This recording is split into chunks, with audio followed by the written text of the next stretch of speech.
Harris on behalf of StanAB LP, the equitable owner of the Blevins and Winters tract. This is really the first time we've been before you, the supervisors, as a body.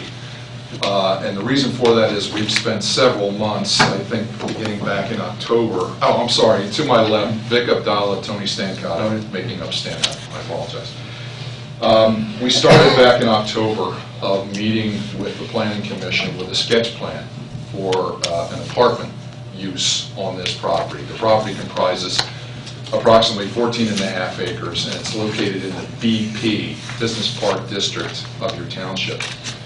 We, since October, spent several months with the Planning Commission working through issues related to the site. We started out with a several building project. That evolved through a couple of iterations, and we are now at a single building project for the apartment use.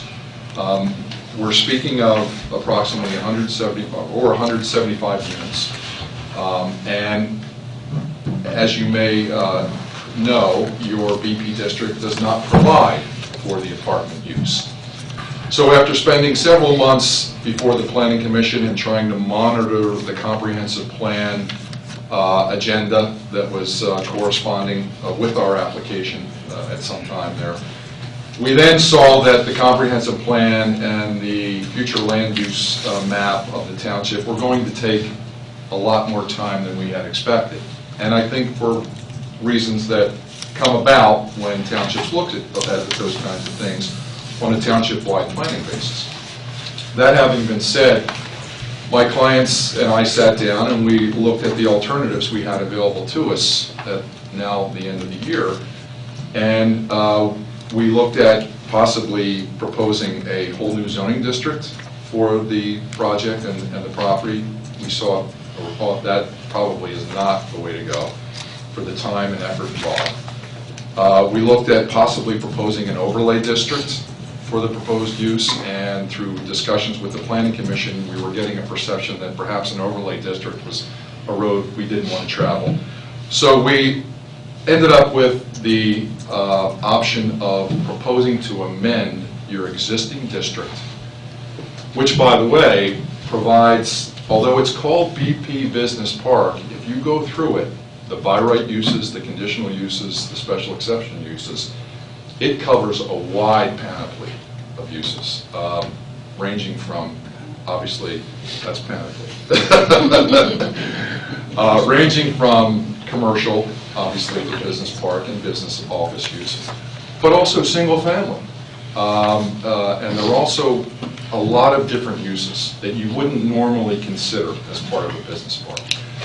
So we looked at it with our planner, Rayot, and we said, you know, to propose this use in this district as a conditional use, which is an important part of the proposal here, we're not asking to come in as a by right use. We're proposing to you, the township, that if you were so inclined to approve this text amendment, the apartment use would come in as a conditional use. And if that text amendment were passed, then it would be up to us, the developers, to file a conditional use application before you, come and have a public hearing before you, the supervisors, at which time you would hear evidence from our experts as to why this use would be appropriate on this property under the revised text amendment. So if, in fact, the township is so inclined to change its ordinance to permit this apartment use in this district as a conditional use, there are several steps that would have to occur even after that were to happen. Again, for the benefit of you who may not know about this property and the proposal, it is the Blevins Winters tracts. Now, once again, Lisa, I thought I knew how to push the button. Right. Is this deja vu I'm experiencing right now? All over again. Yeah. The joke here is we were here until after 10 o'clock last night doing exactly this with the Planning Commission. So.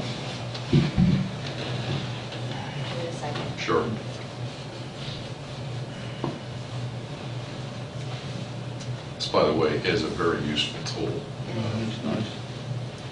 Eliminates the necessity for boards and the like, which a lot of people can't see across the room anyway. So.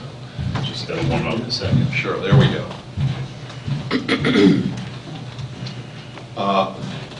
There we go. This is the Blevins Winter Track, and the part of the photograph, this is a Google Earth shot, is essentially in this area. This is Miller's Hill, the road coming down in front of the property. This is Exelon. This is the park. And this is Route 1, the bypass, not Old Baltimore Pike.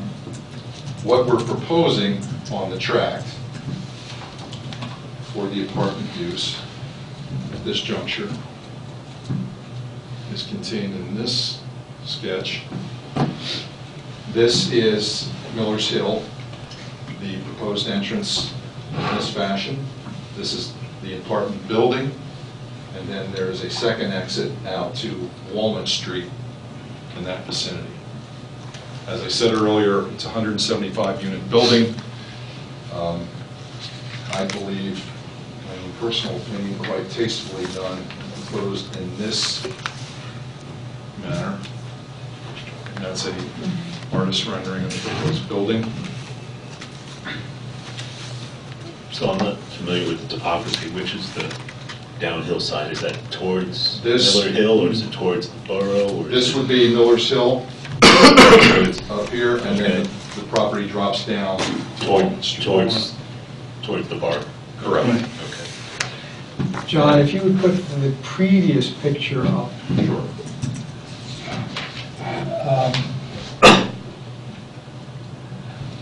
If I remember from last night correctly, on the left-hand side of the picture is a gray rectangle. Well, looking at it there, left-hand side, Okay. Looking at it. there's a swimming pool. Oh, I'm sorry. The blue one. Right here. It's blue. Yeah. Okay. Sorry. It is from that point, looking towards the building, is the perspective that you had up before. Yes, that's correct. Does that give you perspective now? Yep. Okay. Thank you. Your turn. So, ma'am, Yes, Joe. just for orientation, that's a horseshoe-shaped building? It's a dome. It's a dome, yeah. Okay, so in Square. the center is like a... That would be an amenity deck in the center courtyard, yeah. Okay. And lastly, just by way of documents and photos that accompanied the application, this is a proposed elevation of the building, and as you see, the proposed height we are trying to achieve is 48 feet. Now, that's to the flat part of the roof. That's not the parapets, and we have sought a determination from the zoning officer, which is in agreement with the way we measure the height, and we would be consistent with the height, assuming some of the area and bulk requirements were changed to accommodate the height. And Tony, I don't know if you wanted to speak to that as to what you're trying to achieve with the Well, parapet. yeah, with the roof lines, that's basically they're faux roofs. They're hiding all of the ugly things on the roofs, the HVAC and those things. So it gives it architectural amenity, if you will. But basically they are a parapet. John, let me ask, respectfully, I understand all this. Obviously, you're not asking for anything tonight, and you filed your application. Correct. There will be a public hearing on the application. Correct. I've sort of advised the supervisors not to make any additional comments on it because it will come before them as a hearing.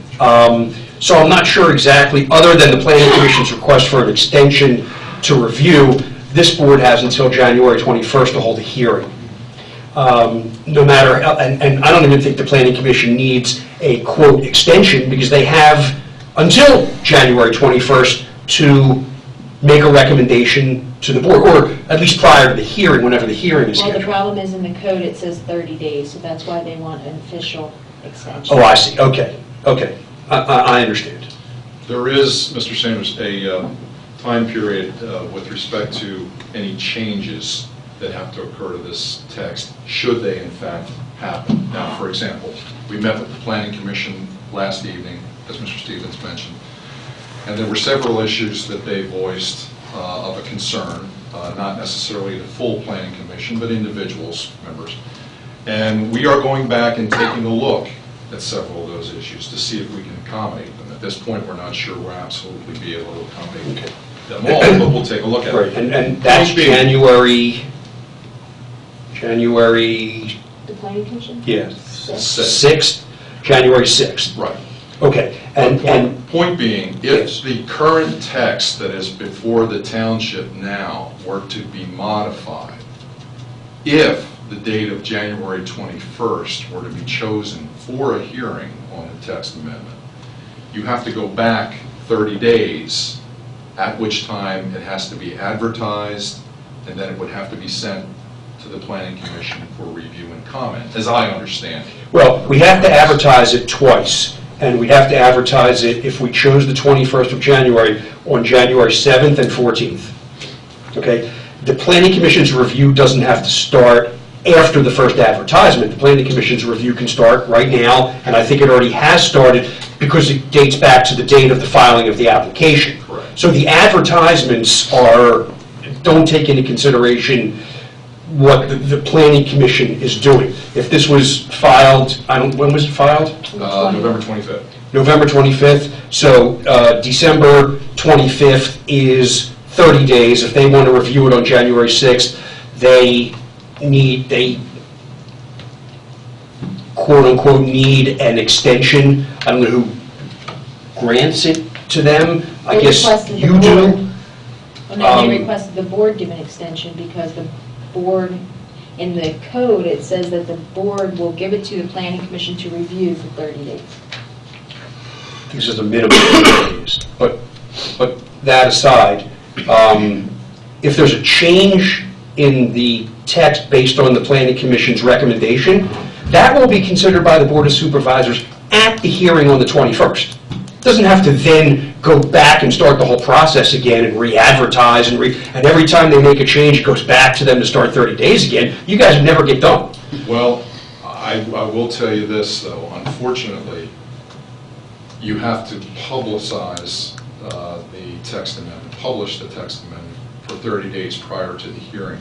You also have to send it to the County Planning Commission Which we for did. review and comment. Which has already been done, right? Right. Yeah. Okay. When So you say if in fact- publicize it, Publish it, publish the text amendment? yes. It has to be advertised. It has to be advertised, Right. not 30 days, twice for 2 successive weeks. First ad no more than 30, second ad no less than 7 days prior to the public hearing.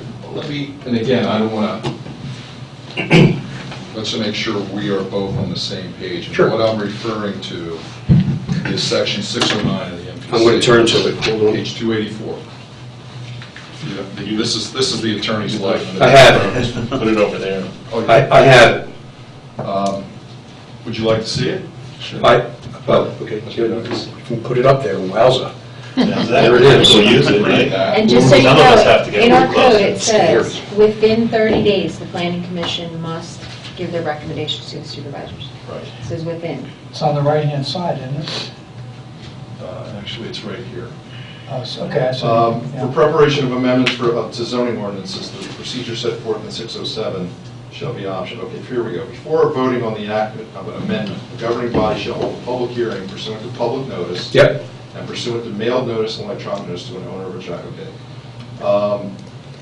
The proposed amendment involves a zoning map change, which does not, has to be posted. In addition to the requirement that notice be posted, where the proposed amendment involves a zoning map change. Okay, that we don't need. Correct. Notice of the public hearing shall be mailed. That's fine, I think we're all, Well, the owner of the property is you. So yes, we will mail it to you. Correct. Because we have to. But I thought the MPC is not Let him finish the in C. place here. Right. Oh, no, For a yeah. second, Let let me him go finish. on. Next, subsection C, in the case of an amendment other than that prepared by the planning agency, which this That's is, why this.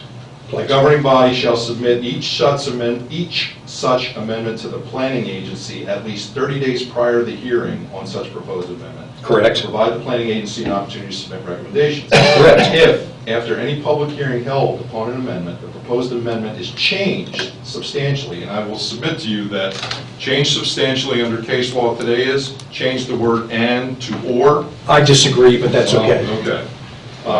And I will make a call on whether it's substantial changes or not. Or is revised to include land previously not affected by it, the governing body shall hold another public hearing pursuant to public. Correct. Now, that's after the first public hearing, which is going to be January 21st. There's no requirement that we publish the text amendment 30 days prior to the hearing.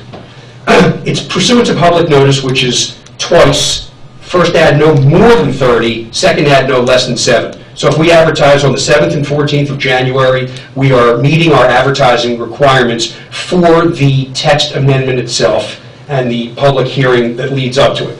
The Planning Commission and the County Planning Commission will already have had 30 days plus to review it. Therefore, all of their recommendations will be before the supervisors. And again, if the supervisors say, we want to change it in what I deem to be a substantive manner, we will re-advertise it twice, and we will hold another hearing, and we will, but again, I don't even know if it says it has to go back to the Planning Commission at that point. It says the governing body shall hold another public hearing pursuant to public notice before proceeding to vote on the amendment. It doesn't even say it has to go back to the Planning Commission before that. Well, again, in my experience, and that's certainly subject to Mr. Sanders' input and call, is that if, once you advertise the text amendment and send it to the Planning Commission, both township and county, and it changes, my practice has always been it has to be recirculated. In fact, I think that is acting in an abundance of caution, and I would say that if I determine that there have been substantive changes, or as the language actually doesn't use substantive, it says substantial. it's changed substantially. Change substantially.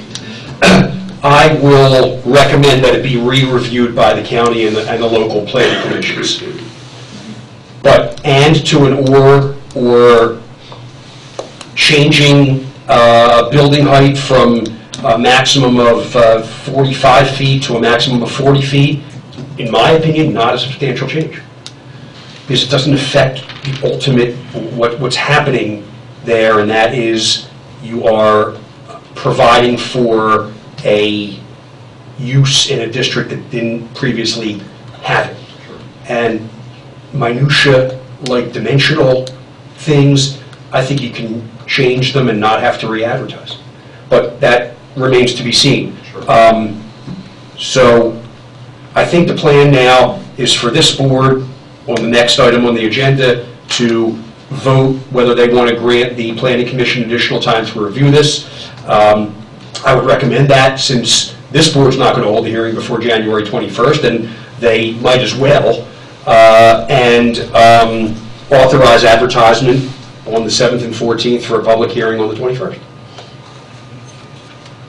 And there's no requirement that property owners are to be notified, correct? Correct, because there is no map change Right.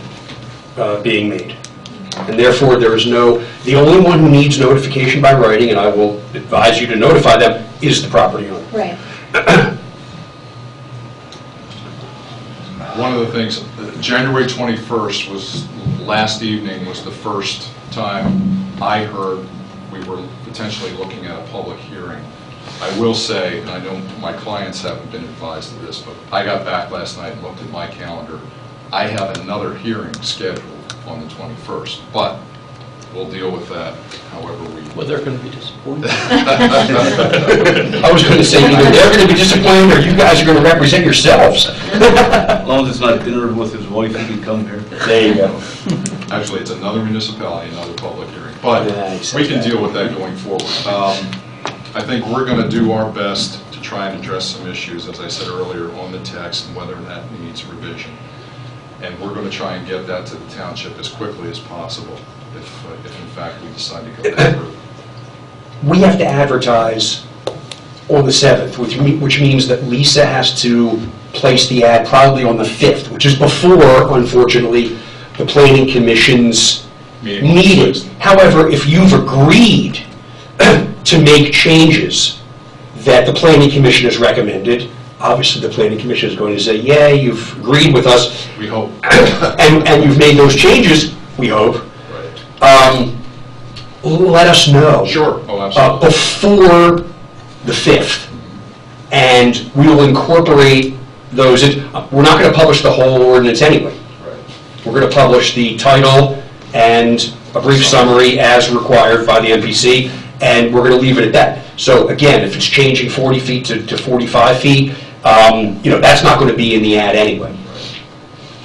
But the ordinance that is advertised will have to be available for inspection and copying. So if the change is made, let's quick get another draft of the ordinance, and that's the ordinance that will be the, quote, advertised version. And John, the one thing I would ask that you, if in fact you're going to do another draft of it for our consideration, is to pick up the language that was talked about last night of being able to distinguish this particular lot of BP from every other lot of BP. Sure. I'm not using the right term, but you know what I'm talking about. Yeah, absolutely. Okay, so if we get that included in the final draft that we're considering. And just so I'm clear, Mr. Stevens, we're talking about, I think, a minimum area requirement that would Yes, exclude other smaller lots of use. right. Thank you. But we're not talking about spot zoning or contract zoning or any of those verboten terms. Absolutely not. That's what I thought. Just another area of bulk requirement that would apply, which I've done many, many times. It's still going to be the BP district. Oh, yeah, absolutely. So it was my understanding, but your goal tonight was to just introduce the board as a whole to what this was about. Correct. And to initiate the discussion about the process. Now, I don't want to preclude you from finishing your presentation. We've talked about process, maybe we've got that covered. Time will tell.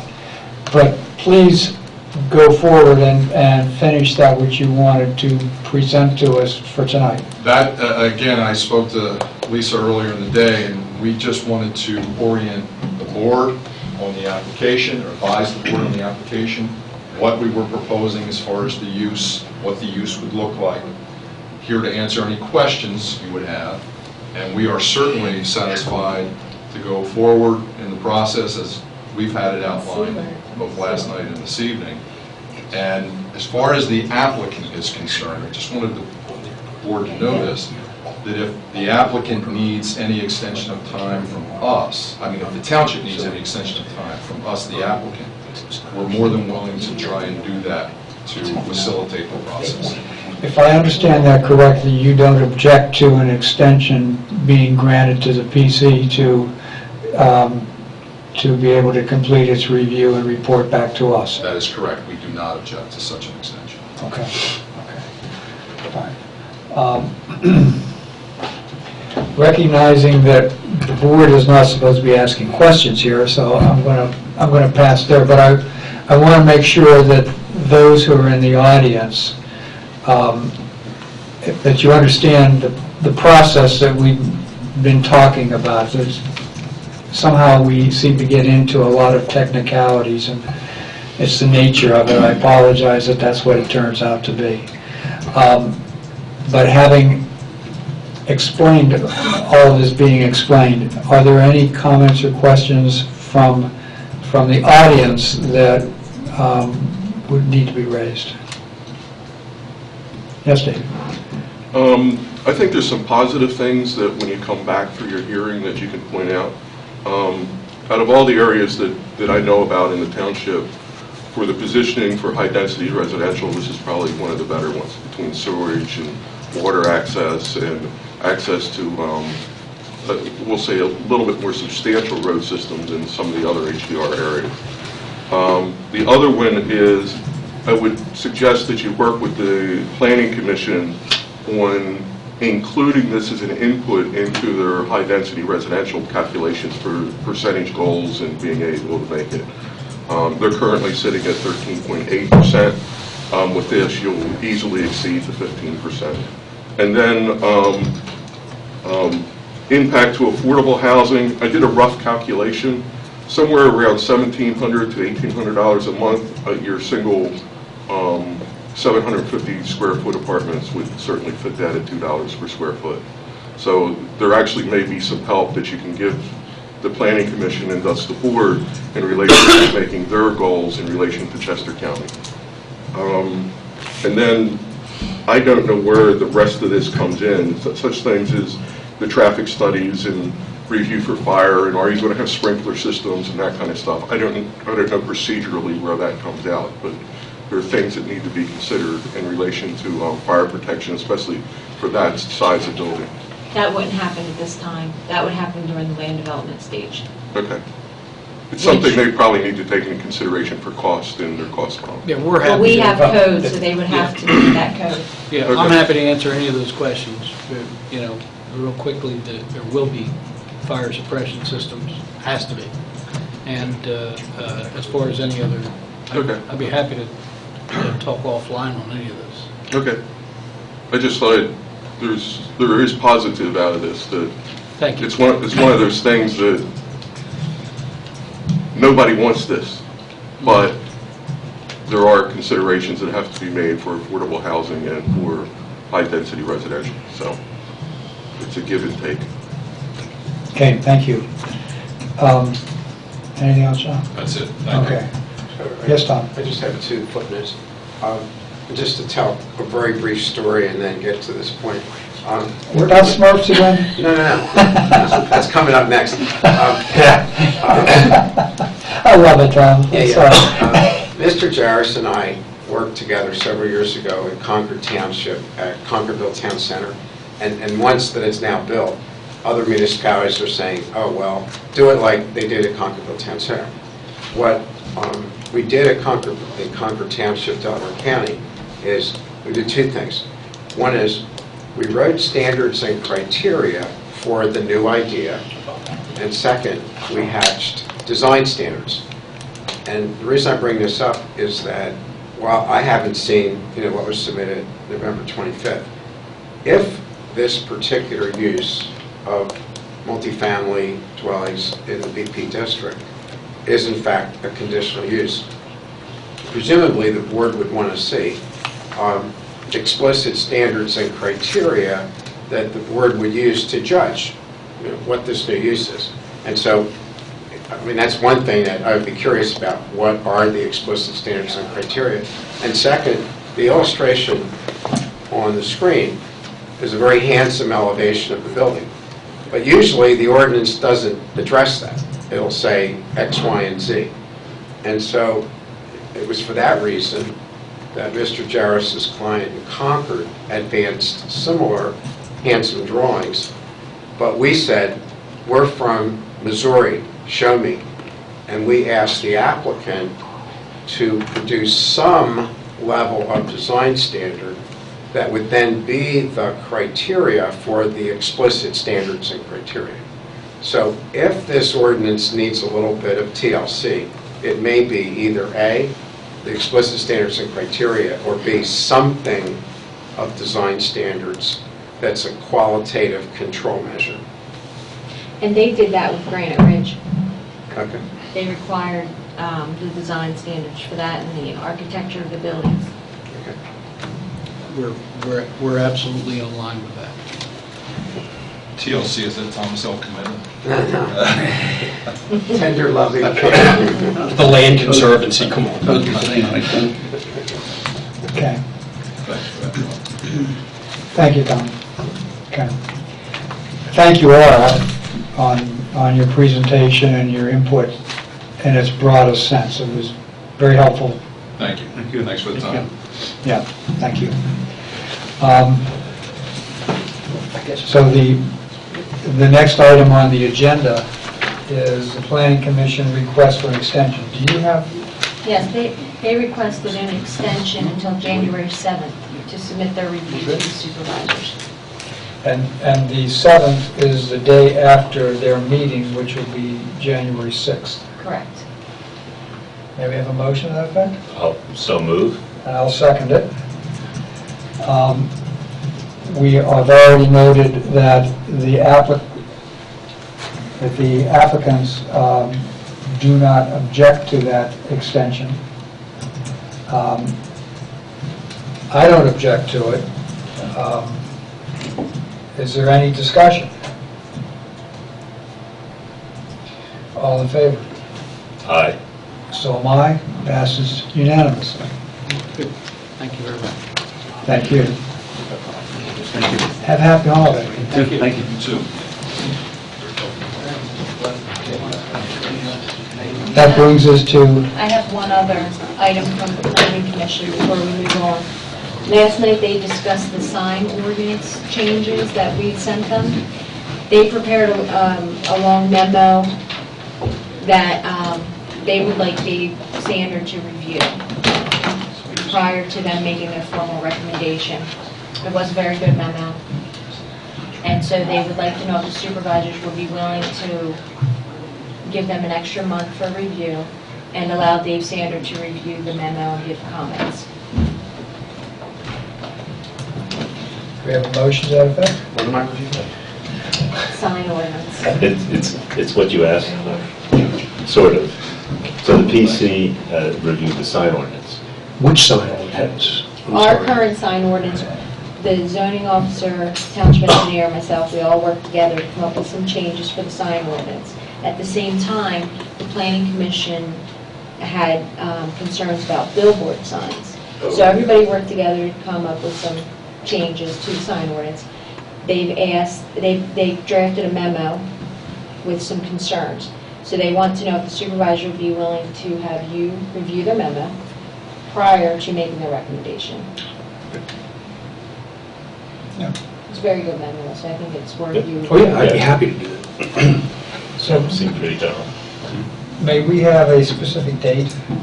Yes, January's, well, he will review it, and then they would discuss it at their January 6th meeting. So I think it's fair to give them until their February meeting to come up with their final recommendation. So the motion would reflect that. I'll give you the exact date. I'm sorry? I'll give you the exact date. February 4th would be the day after their February meeting. So that's our first meeting in February. Is there an ordinance, or is it just a recommendation? Which is a recommendation. Okay, so there's no ordinance No, drafted? that hasn't Okay. been There's, drafted yet. right, there's an ordinance in place now, but it may not be sufficient to prevent the huge Right. moving, blowing signs or other things that have developed since. it Yes, was there's been drafted. technology. Yes. Are they asking for Dave to produce an ordinance? No, we will do that, it's after that. The They're comment. just asking for Dave to review their memo and address their concerns. Mhm. Okay. Do we need to do a formal It wouldn't hurt. something? I Okay, think we so should at this point. I'd like to make a motion to allow our township, what are you, Dave, our township solicitor? Is your official Today. title? Okay, to work with the PC on Okay. their review of our sign ordinance Okay. with a response back to the Board of Supervisors by February 4th, 2015. Second. Okay.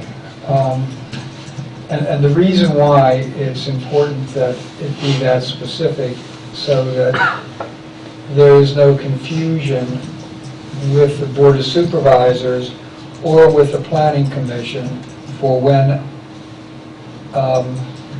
formal response, and I'm using the term formal response in a very intentional way, when that formal response will be expected, so there is no confusion about, well, are you writing to us or are we writing to you? And So who's that- doing what? Right, so it's clear what we're asking for.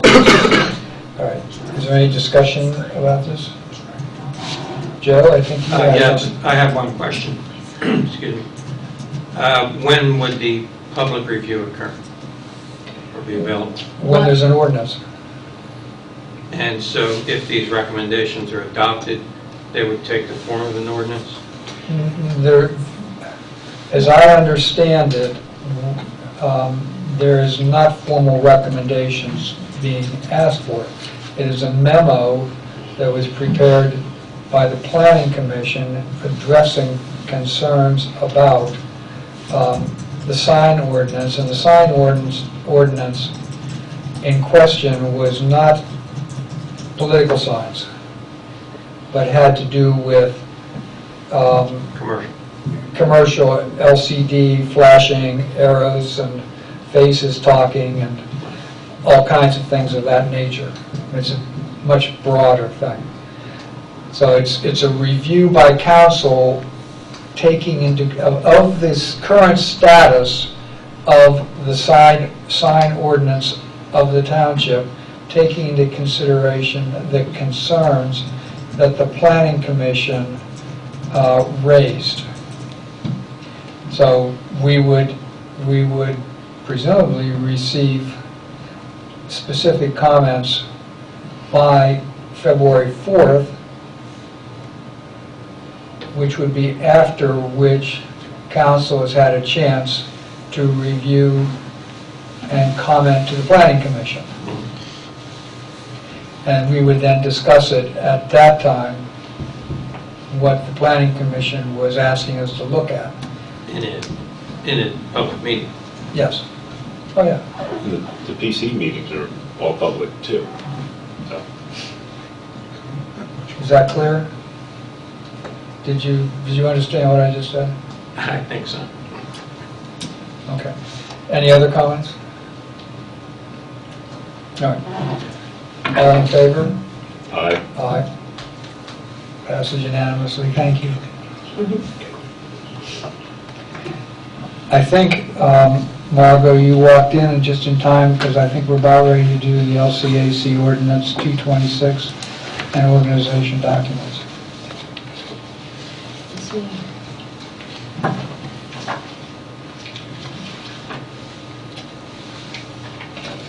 So we have the draft ordinance 226, which the LCAC has given input on.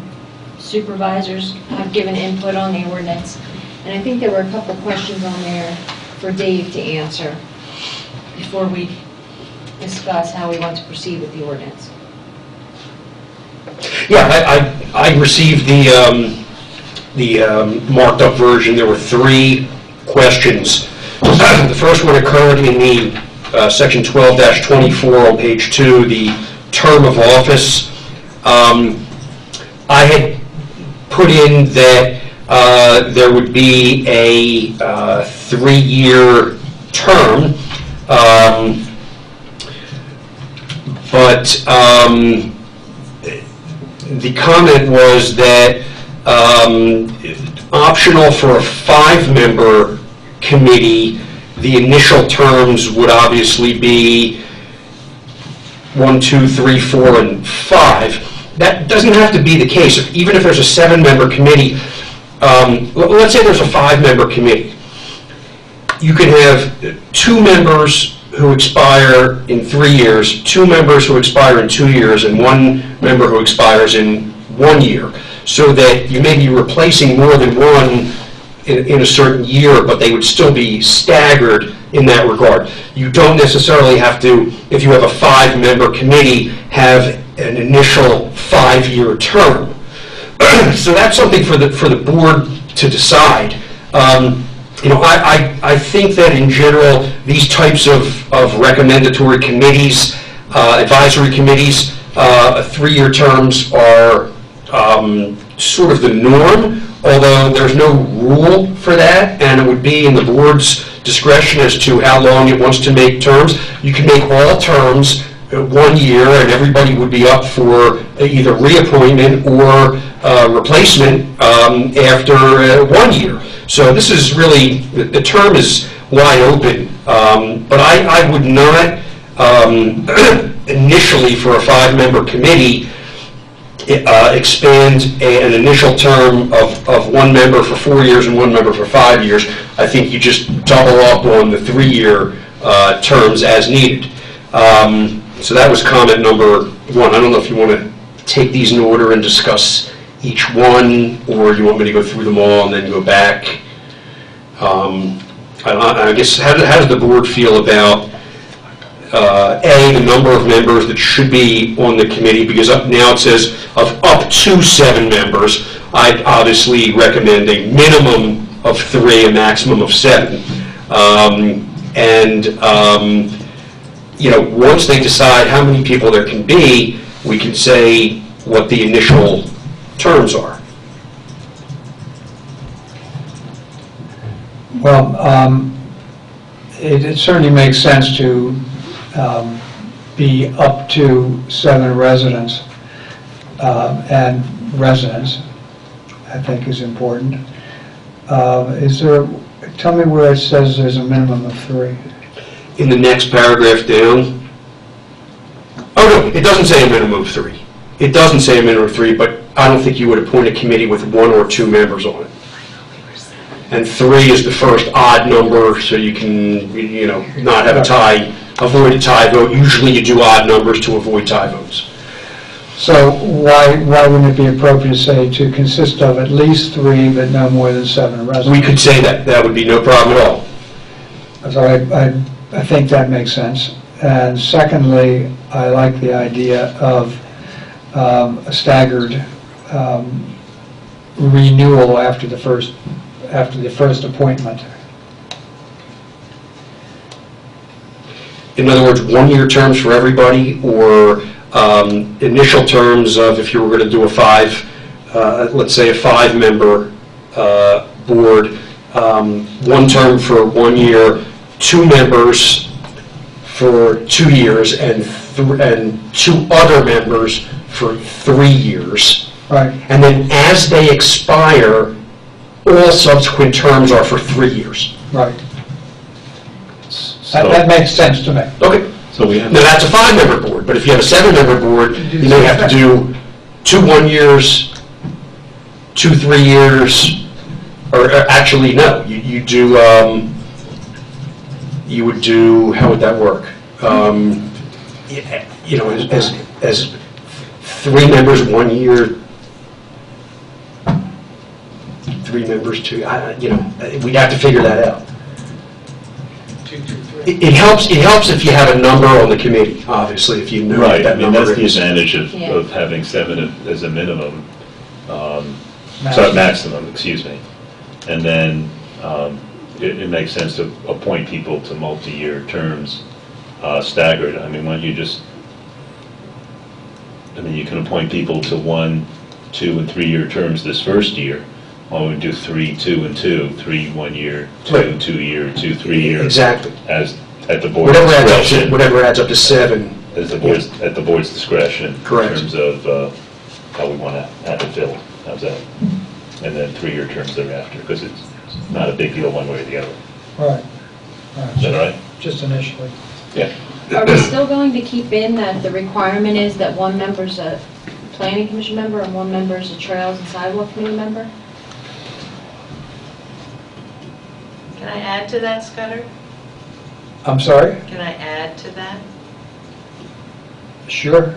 That was the request of the committee, regards to Lisa's statement. The committee did.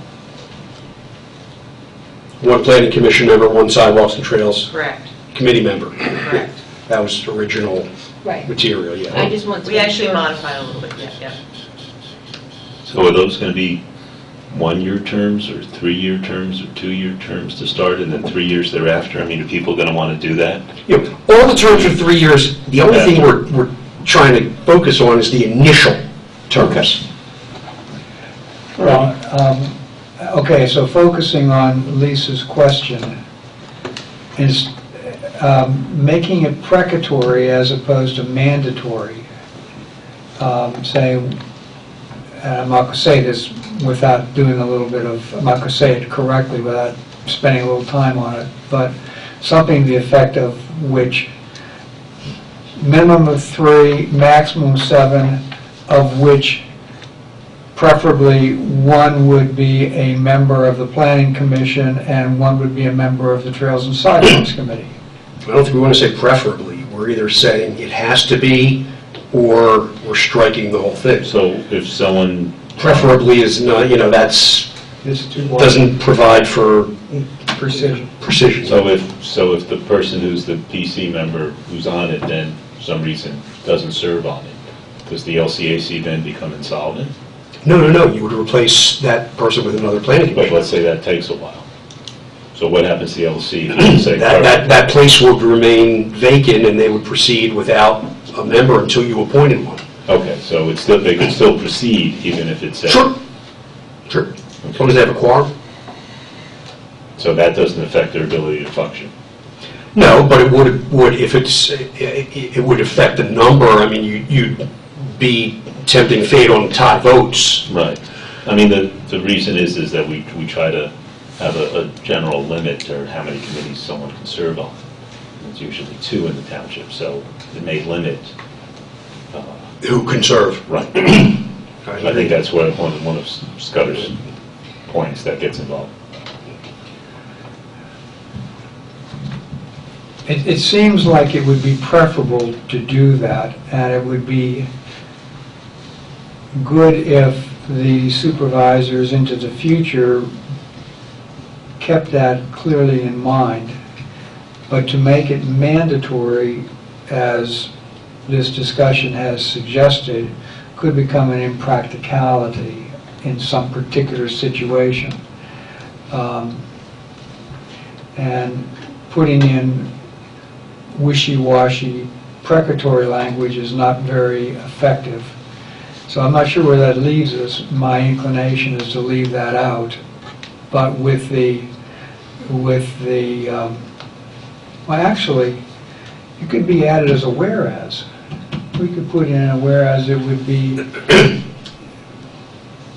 I'm not, if you're going to say a whereas, but you're not going to require it in the text, that may be viewed as contradictory and cause more of a conflict than cure the issue. If you don't, if it may be difficult to appoint a planning commission member, then I suggest that you don't require it and that you do it yourselves as a matter of policy if you choose, but you're not bound to do it. In other words, if every planning commission member is already on 2 commissions or committees and it's impossible, then you may want to not appoint a planning commission member, and then next time something comes up, you see if a planning commission member can serve, or you bend the 2-committee rule. The other concern is whether you want to require a member of the Trails and Sidewalk Committee to be on the LCAC. Because that's also in there. We either strike the whole thing, or we just strike the planning commission member language, or we keep them both. well, I don't see that we're finding a way to be able to preserve it in an effective way, so I'm inclined to want to let it go. And we'll deal with it informally at the time when members are being appointed. We'll bear that in mind. I mean, I would think that Trails and Sidewalks, I mean, I don't know, but I would think Trails and Sidewalks would have a clear interest in the LCAC activities. I mean, PC on everything, but it's hard to be everywhere. You have a comment, Maura? There is a important value on having a liaison official to the LCAC who's on the Sidewalks and Trails Committee. There is discussions that go back and forth in between the committees, and having a member there who is the voice and the channel for that is what's really important, so that, you know, whether Trails is working on a project that could be open space, or open space is working on a project that could be Trails, there's just a huge value there. On the Planning Commission member, I think in part is really bringing in the institutional process of planning and development in the township, and that eyes and ears and that perspective is just valuable. Whether you look at it as mandatory or a recommended, can you put the language in there that looks at it as more as recommended, that there is a member of and blah? But that doesn't mean anything. It doesn't carry any weight. If they want to put a planning commission member on, they can do that regardless of whether it says it's recommended. Because then if it says it's recommended and you don't, someone's going to come and say, but it says here it's recommended and you didn't do it. You know, I don't want to have any doubt. Either they want to put a planning commission member on there, or it's going to be their choice whether to do it or not. It's not that we want to, but that we have a duty to do it. That's the problem. And I have to say that not only is it the PC and is it Trails and Sidewalks, but it's also the Environmental Advisory Committee, the EAC. They have as much concern in this area as do the other two. So, and they're not even mentioned here yet. So, I mean, it really sounds more like it's a liaison with Yeah. those committees than actually being on the LCAC, though. Actually, it really helps to be on, and I would take the example that the Trails Committee gave and their chair gave, where they actually have someone who comes to their meetings every week, You know, I think it's perfunctory attendance to meetings, that there's somebody there, and it provides that conduit of communication. I think the big thing is the communication as we go down the line. Is it borne on the responsibility of the chair of the committee to constantly go, oh, wow, who needs to be in this chain of information? Or having somebody there in the committee who actually takes that responsibility and role. And however that is worked with the supervisors, it's fine. I think it's just a matter of being sure that there is insights and voices from those 2-3 committees involved. I have a different view on this whole thing.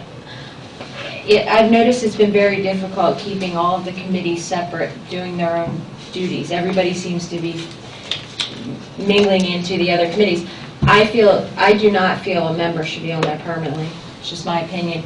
I think they should be on there as a liaison, because it is important to have that person there. Like we do have a person on the committee for the Planning Commission. We have a liaison for the LCAC, and we have a liaison for the EAC that all serve with the Trails and Sidewalk Committee. And one of them isn't an official member, but they are a liaison. And it's working out well, but with this committee, I would have concerns with a permanent member being from the Planning Commission and the Trails and Sidewalk, because I think it could start mixing direction for each committee. jurisdiction is a Is question. your concern as a requirement, or is it concern, I mean, for example, right now, P12 is on the LCAC. Right. He's a member of the Planning Commission. You know, I'm not saying that P12 shouldn't be on there. I'm just saying, I think if the supervisors, I just feel the language should be, if they choose to appoint somebody from those committees, that's great, but I don't think it should be a requirement. First, I think it's going to be difficult for each committee. Second of all, I worry about the overlap. If somebody does serve on there, I think that's great, but I do think it's important to have the liaisons. so is there any way to craft the language to make it seem like it's welcoming and it's encouraging? And the reason for the language is when all of us in the room are long past and there's the next generation coming in and managing this process, that the good thinking and the good considerations of this larger community now is included. Well, that segues nicely, Margot, into the next comment, and I don't want to skip to it without finishing this one, but it does have to do with open meetings. And, you're going to be talking about a lot of acquisition of property issues and whether they can be done. The base fact is that any committee established by the Board of Supervisors is required to meet the requirements of the Sunshine Act. You must have open meetings, you must advertise them, and they must be open to the public. At the meeting, the committee itself, members, can agree to go into executive session to discuss matters that fit within the exceptions to the open meetings law, such as acquisition of real property, dollar offers, grants, funding that deals with the acquisition of real property. But then you've got to come out of executive session, and if you're going to make you're a recommendatory body, if you're going to make a recommendation to the supervisors, you've got to vote on that to make that recommendation in public. Now, the recommendation doesn't need to contain the dollar amounts and details. I recommend that, I move that we recommend that the offer from the party who has proposed an offer to purchase the so-and-so property be viewed favorably by the Board of Supervisors. And then you vote on it. But you've got to hold public meetings. You can go into executive session if it qualifies. Now, executive session normally would not include a planning commission member if they're not on the committee, or a trails and sidewalks and member if they're not on the committee, and anybody who's not on the committee. Now, technically you do have the right to invite anyone you want into executive session based on the input that they may or may not have, but generally that is limited to inviting a person who has performed a study on the matter or is intimately involved in the matter, and you need their particular expertise. So if you don't have a planning commission member on the committee or a sidewalks and trails commission committee member, then when you go into executive session, they're not going to come with. So, when you say, here's what the committee members do and here's what they don't do, and you want to foster an open, please come and see, everybody's going to be invited. And believe me, the intensity that I've seen from the planning commission in this township, every member, all 9 members will know when your meetings are, and they will be free to attend and make public comment at your meetings.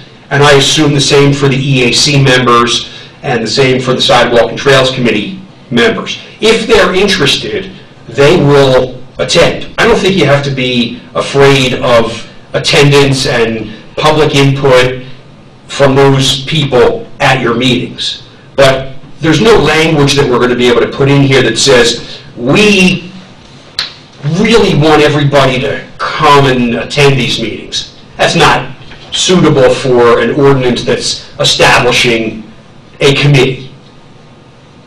So if you give that example, the person that needs to be at the table is the Sidewalks and Trails Committee member, because there is discussion about the actual documents on that deal that need to include them and their viewpoint and their involvement as a committee, and I think a member is very important.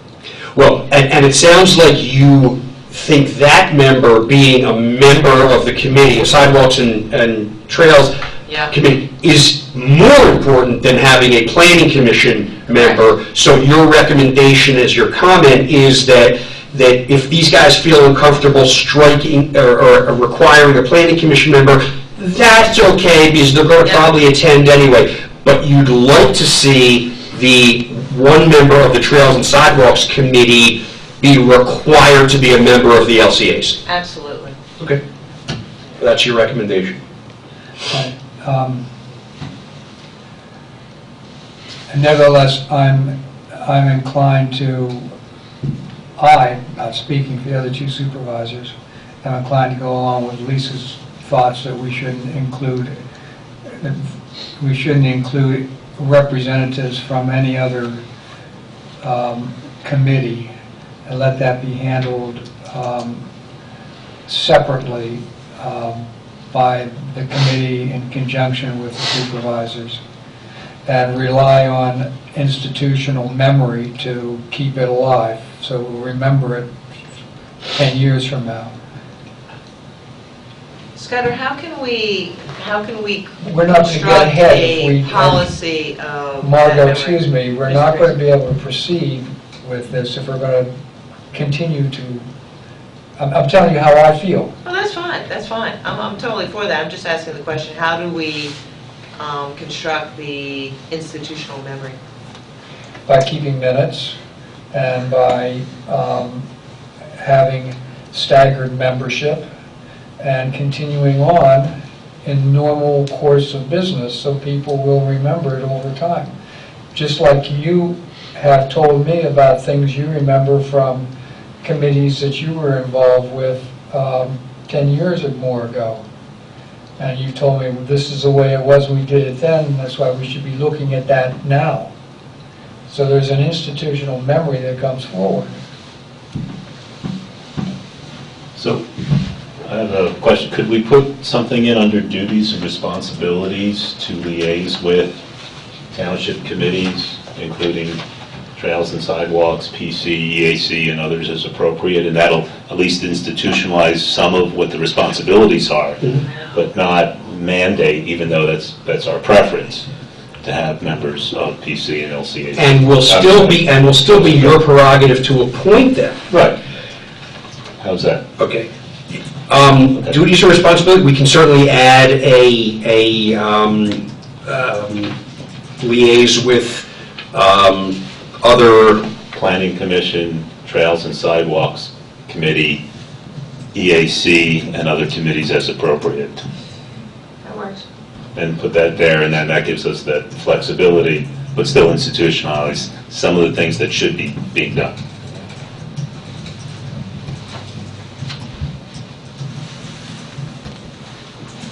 That makes sense. So it sounds like the consensus of the board is to strike the requirement that says at least one member of the Planning Commission and one member of the Trails and Sidewalk Committee. At least 3, but no more than 7 residents appointed by the Board of Supervisors. Appointment to the Land Conservation Advisory Committee. Do you still want to keep this? Will be based on either knowledge of the subject of open space preservation, professional experience with the preservation of open space, or knowledge of and willingness to serve the community. Any of those, so it's one or the other, or all Well, three? well, appointment will be based on that. Yes, all right. Yeah.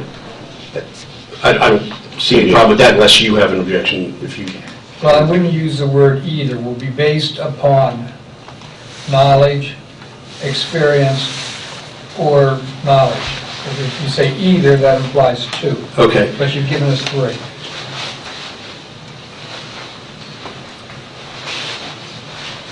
You want an and or an or in there? We'll take away either.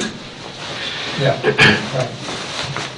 Why don't we just put and? So if you have a real Knowledge of. enthusiastic person who's not as knowledgeable as someone else, but someone else is more knowledgeable and not available as much. It's a discretionary appointment by you guys. Thank you. Anyway, these are guidelines. Thank you. You answered the question. No further questions. Yeah, it's This is the last one. yeah. But residents, right? Residents. Township residents, yes, that's in there. Thank you. So I think I addressed the second comment about the sunshine law. There is a paragraph in there that says the information that's generated by the Land Conservation Advisory Committee is confidential and shall remain within the Land Advisory Committee.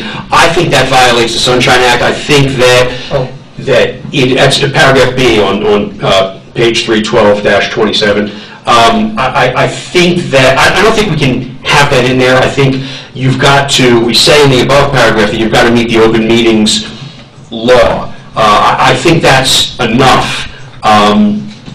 I think you're a recommendatory body, you've got to take action in public session, but you don't necessarily have to disclose every detail of that action, and your recommendation to the board is your recommendation to the board, and, you know, that's, I think we can live with that without the confidential thing. Isn't the discussion about real estate an exception to the Sunshine Law? Yes, it is.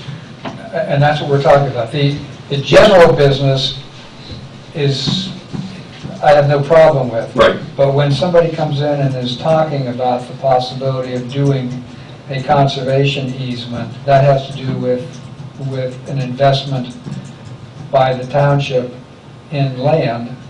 It seems to me that is typically, as far as I am aware, in the township has been treated rather confidentially. And I would advise the LCAC to discuss those matters in executive session. But when they come out to make a recommendation to the board, they've got to make that motion in public. Oh, yes. But they don't have to specify every detail of it in public. And they're going to have to work around that in some way. Can I add comment to that? Sure. Yeah. I think a part of that is really dealing with the discussions internally with the LCAC in regards to the land deal. Emails, you know, there's many different ways for communications to happen. There's many different ways for communications to be shared. And the concept is that that while a deal is under discussion, under development, that those communications across the board are confidential. So they should not be shared with the general public. Let me write that. Yeah, I agree. And that's, And I think that's what he the explained. confidentiality is about.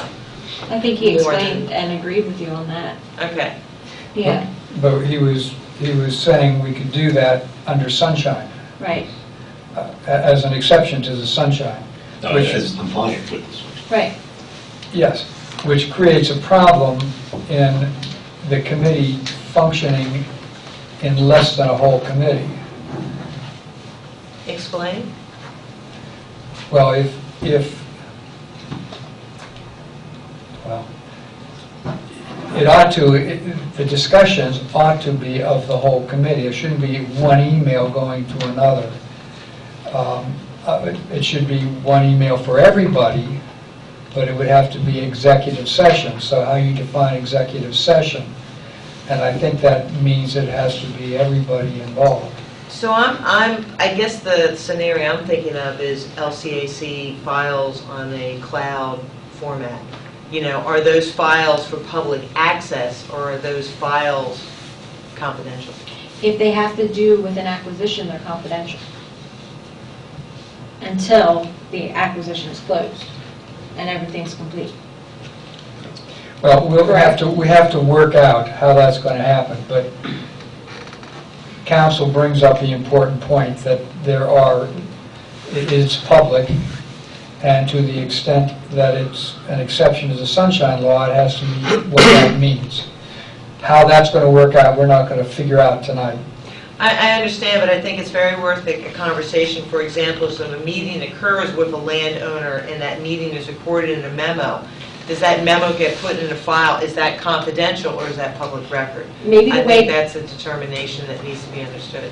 maybe the way to resolve that is to ask Dave to put a memo to the LCAC clearly stating what you can do publicly or what you have to do sunshine law, what documents are public versus confidential. And David, we're discussing a little bit as a deal is being discussed, okay? There is this history that develops that is being documented by memos.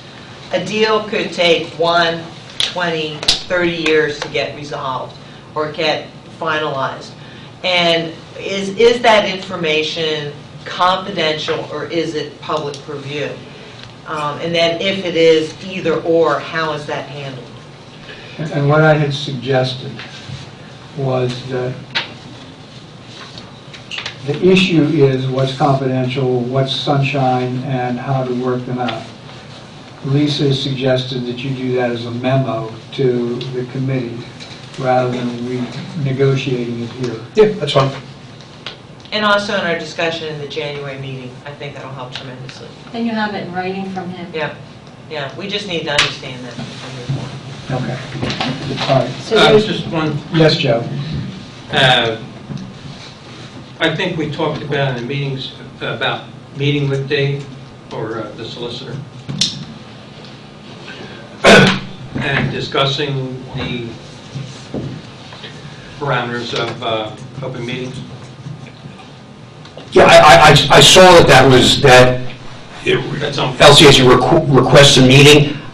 That's at the discretion of the Board of Supervisors whether to authorize me to attend that, and it may be something that we can deal with through a memo. If you have questions, shoot me an email. I can respond in that regard rather than having me, So we have a clear path.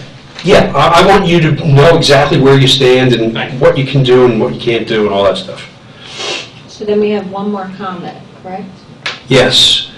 The third comment deals with the duties and responsibilities set forth in Section 12-29A, B, and C, being somewhat redundant with E, F, and G. Maybe. I did look at them. Obviously, they're not exactly the same. A is to aid in ensuring that open space land within the township is both identified and prioritized in terms of resource values. David, excuse me if I can. Yes, sure. Yeah, please chime in. Help me out here. A through D is stated in our mission. The extras are beyond our mission. I think the spirit of the LCAC is review that, look at that. If you see any ways to simplify, truncate, abbreviate, combine, please do. I think that's really what the voice is. Okay, when you say your mission, So we have created a mission statement. Statements A through D are specific from our mission statement that we've constructed. The other ones are add-ons to it. so where we start with A through D. Okay. Correct. The little comments at A through C, so I want to make sure D is included in that. Correct. All right. So A through D are good. They jive with your mission statement. Right. Okay. E, to review open space preservation projects. Correct. I mean, Yeah. is there redundancy? Is there a way to simplify? I think it's sort of a matter of... Perform landowner outreach functions in Yes. coordination with and approved by the Board of Township Manager. Draft reports and support documents, attend site visits. Yeah, I mean, look, we can take them out of there. I didn't create, reinvent the wheel doing this. I think there must have been a memo or something circulated that, spoke to these items, and, I'm fine with taking them out entirely and just letting it go with A through D. And I think the comment was about, please exercise your professional opinion. Okay. It makes the most sense. Okay, I will reread them, but we do want to add liaise with the Planning Commission, Environmental Advisory Commission, and Trails and Sidewalks Committee on issues of common interest. Correct. That we want to add to the duties and responsibilities. Okay. And the only one that it seems to me, E and F seem to be additional, So you want- the same, different language, but saying the same thing as A through D. G is more specific as to the actual steps being taken to draft reports, support documents, to do site visits, and other tasks. So this seems to be much more specific. That would seem to me, part and parcel of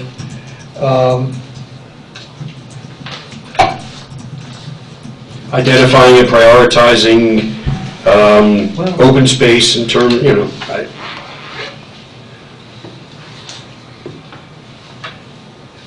it actually is, it's actually different from A through D. Because it's much more specific, the things that need to occur in the process of conserving land. You need to write reports, you need to go look at the site, you need to do things of that nature. That's different from talking to landowners, might be included, they may go hand in hand, but that's different from to aid in ensuring that open space is both identified and prioritized in terms of values to encourage landowners to preserve their land, to work in conjunction with conservation organizations, and to review the quality and quality of the natural and cultural resources and public benefit of parcels under consideration for preservation. There's more action in G than the other ones. They seem to be different. I mean, I tend to agree with you, Scudder. In F, to perform landowner outreach functions in coordination with and approved by the township manager and the board of supervisors, that may be redundant to encourage landowners to preserve their land. Right. And So I can see striking F. Yeah, A and D may be saying the same thing. To aid in identifying and prioritizing resources as opposed to review of the quality of the natural and cultural resources and public benefit of parcels under consideration for preservation. Seems to me they're saying pretty much the same thing. A and D. Yes. Okay. Anyway, you look at it, and if it seems like they're saying the same thing, then I agree they ought to come out. If one of them ought to come out. If they're saying something different, then leave them in.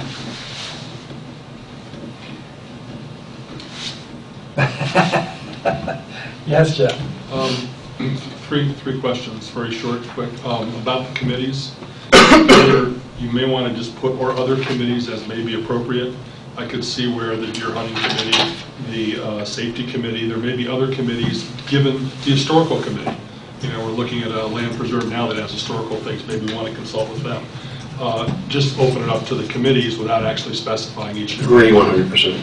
The other thing is under our minutes, it says that they should be archived in our Dropbox folder, given the state of technology.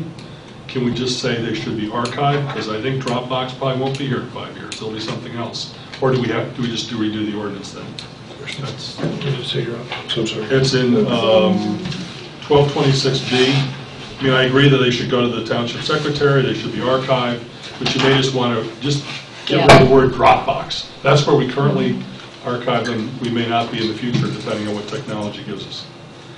And lastly, when will this How ordinance be about voted? to preserve archiving the minutes electronically, Fine, perfect, and then it leaves it wide open? perfect. Yeah. Just so you have to redo this at a later time when Dropbox goes, you know, belly up or whatever. Not that I'm suggesting that. And also, when will this ordinance be voted on?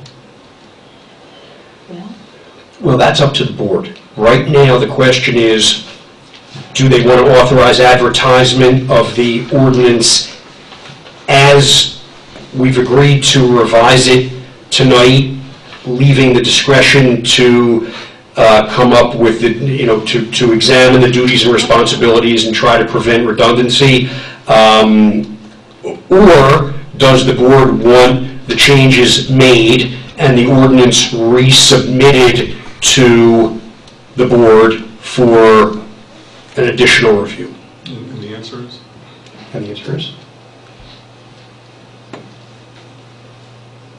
You had a question, Joe?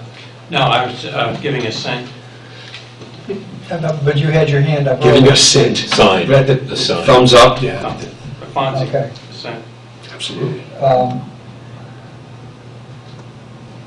Seems to me that we ought to look at this at the Board of Supervisors meeting with the language in final form. Okay. You don't agree? No, me? You had a look on your Lisa. face. No, I had no, there was a look, I apologize, that was not meant. That's fine with me. It's fine with me. Do you have a problem? So then they could adopt it at the organizational meeting, Yeah. since, I don't know if they'll end up having a work session that week, since they're having an organizational meeting or not, but they could adopt it at the organizational meeting. Organizational meeting is that Monday. Monday, January 5th. What? I won't be here. I won't be here either. But I'm not a quorum, but I don't make up the board. Alrighty, well, that's neither here nor But there. we'll get it adopted as soon as we can after they review it at their Cool. December 17th meeting. All right. One other thing, so when you were doing duties and responsibilities, I noticed that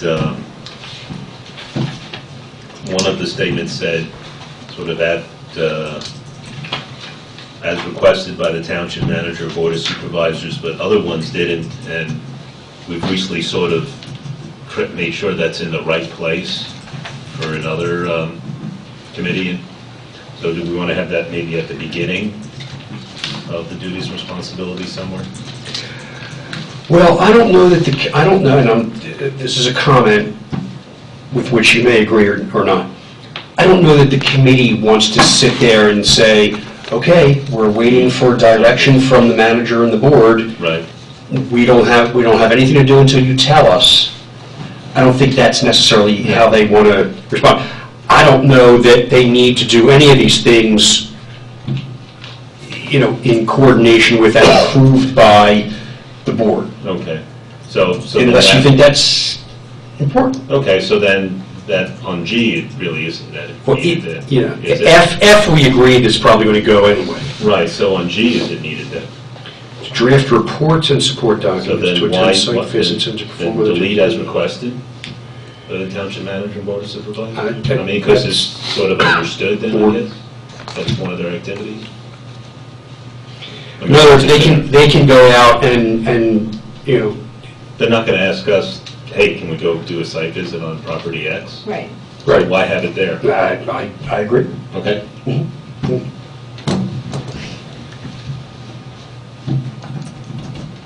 Do you have any other issues you want to raise for us, David? I don't. Okay. I'm So sort of, we don't have a motion pending. well, could I mean. Please, sure, go ahead. Just say something, I mean, I think I'm pretty comfortable with most of the stuff, if I can have, I mean, is it possible to let you have, as chair, have executive action to work with Dave to finalize the ordinance for advertisement, instead of waiting 2 weeks? Then we could advertise and get it done. Get it on the December agenda for the 17th. 17. So if we said yes, that would be tantamount to approving it for advertising. You would, if so, would require a motion to authorize the ordinance to be advertised for enactment on December 17th, conditioned on agreement between the chairman and the solicitor on the precise language of the ordinance. Is that your motion? Yes, it is. I'll second it. So there you go. All in favor? 17th. So, no, you got to vote. Oh. Have discussion, vote. I'm in favor. I'm in favor. Dave? Passes unanimously. Yeah, I mean, I think we discussed most of the We'll get it out. report. Thank you. Thank you. So the next thing we have is everybody okay with the procedure for funding at this point? For the LCAC? For funding. Yes, their procedure for funding document? That's their procedure for review That's our next of a step. funding request. Correct.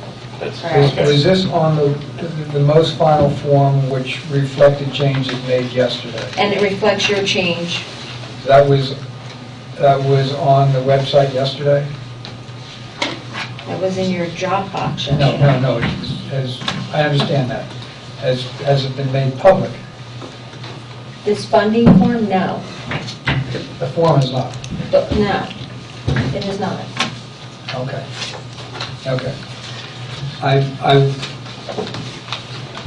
Margot, I want to tell you the change that I made that you asked me to look at. In the first paragraph,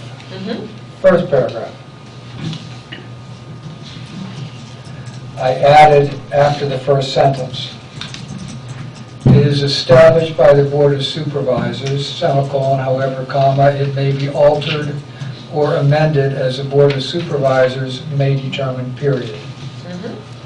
I then added at the very end of that first paragraph, the steps followed. And now it's identified 7 steps with their multiple parts. Great. Do you all understand what I've just described? The reason I'm looking that way is because they're also on a committee. So, and we didn't, I don't think that that change was circulated back to the committee for review. No, but we knew you were going to insert that. We trust you implicitly. Thank you. I'm sitting down, thank God. And that, Margot, that was the only change that Scudder made. Just so you know. Great. I know there was another area where it said that he might make a change, but he didn't. So everybody is okay with this document? Do we have a motion? You want a motion? Yes. I'll move Well, that. I don't know what we're This is motioning not since an it's not a... ordinance or anything. No, it's not an ordinance. However, it is a procedure for a committee that has not technically been established by ordinance yet. Should we put it on the December 17th Put it on the agenda? December 17th Okay. agenda to act on immediately after the ordinance. All right. With that in mind, should it be distributed to the LCAC members in its final form to just get their We'll thumbs distribute that and the ordinance once we have it up? Okay, back. all right. Okay. Does that finish the 226 and organization documents? One last item for that is the Oh. conservation easement funding procedures flow diagram. Okay. So the final form that we have is the one that you amended to try to condense. I think Margot sent something out. She did send something back. This is the final document No, we no, have. This is the one that I did, not Margot's.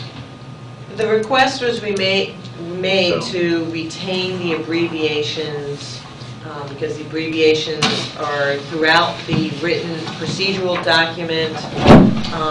It is visually simplistic, and it is easily digestible and understandable with the chart at the bottom that explains the abbreviations. Rich did comment back on that, so. Yeah, so that's what I'm trying to figure out tonight, if on the 17th, if we will adopt, which flow chart we will adopt. The difference between prior version and the Kennett Township overview procedures for funding proposals for conservation easements. So, What's the difference between them other than using abbreviations such as LCAC, BOS, KT, and CO? Other than that, what's the difference between the two? That's the difference. Okay. so, I mean, this is meant to sort of be part of an outreach and eventually up on the website, so I would say, you know, it can be tweaked in public with conjunction with the communications committee or others, and just go with the version that, it says prior version, but really it's we can call it Margot's version, the LCAC's version, it doesn't matter. And, you know, I don't think there's going to be anything major to approve. We don't approve everything going up on the website anyway. Yeah. So, you know, All right, so I'm inclined to go along, I think what I understood you to say is, let's stay with the prior version, yeah. but with the abbreviations block in it. And let me ask you this. Is there a reason why we should not put terminology as a block on this as well? I mean, that's something they could talk about with the communications committee and work on it thereafter. I don't think, you know, we need to do a specific motion on it. Part of my interest in this is not necessarily for someone who's experienced in land conservation, but someone who's not experienced, what happens when and who does what when, without getting into a lot of lingo and abbreviations, which in my day job is an easy thing that I fall into. So, you know, I think if it's something that could be worked on in the future. Well, if we're going to adopt it on the 17th, I think it would be good if we were clear as to what's being adopted. So, Does the This flow Chairman- chart need to be adopted? excuse me? Yeah, I don't, I don't think it needs to be adopted. No, yeah. no, it's just a mod. I just want to make sure we're all happy Right. with what we're Yeah. doing. I think, Okay, I That think we're is- done with that. That was the easy one. Um, We're now down to the retirement community. I have a quick question with that. Is there a list of what properties the Oh, township I'm already sorry, hold on owns? for 1 second. Sure. I'm sorry. Margot, did you finish? I didn't, did I leave you? Because I thought I cut you off to make the comment I made, and then I didn't get back. You're moving on. No, we're good. We're good. Thank you. thanks. Peace. Thank you for your patience. No problem. I was just wondering if there's a list of properties that the township owns already? Like, is there anything on the website that says that Kennett Township already owns this tract? I mean, with any of these maps, is there anything that says what There is is, owned and... there is a map, and there is a record, obviously, of properties owned by the township or conservation easements held by by whom they are held. So some of the things we have funded, but they're held and managed by various conservation organizations. So that information is all available. There is a map, which I can't tell you where it is.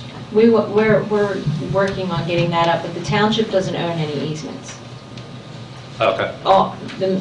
The majority of the easements in the township are owned by the Land Conservancy.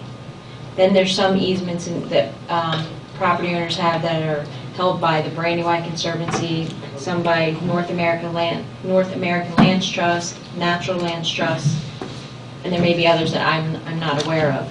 But that's one of the things, we're trying to get a map created with everything on there to identify them.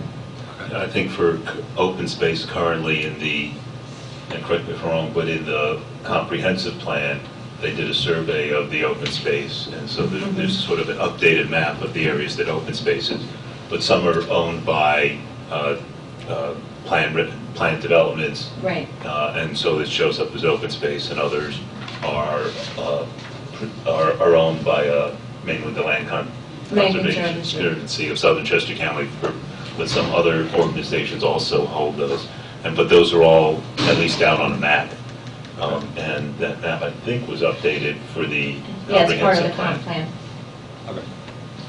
Okay? You might want to check with Lisa sometime to have access to it. Okay. Well, that's on the website. That's on the So website. You gotta find it, is the trick. Okay. All right, so is it now time to go to retirement community? Yes. Okay. Okay. I'm not even sure I'm beginning this process, but let me,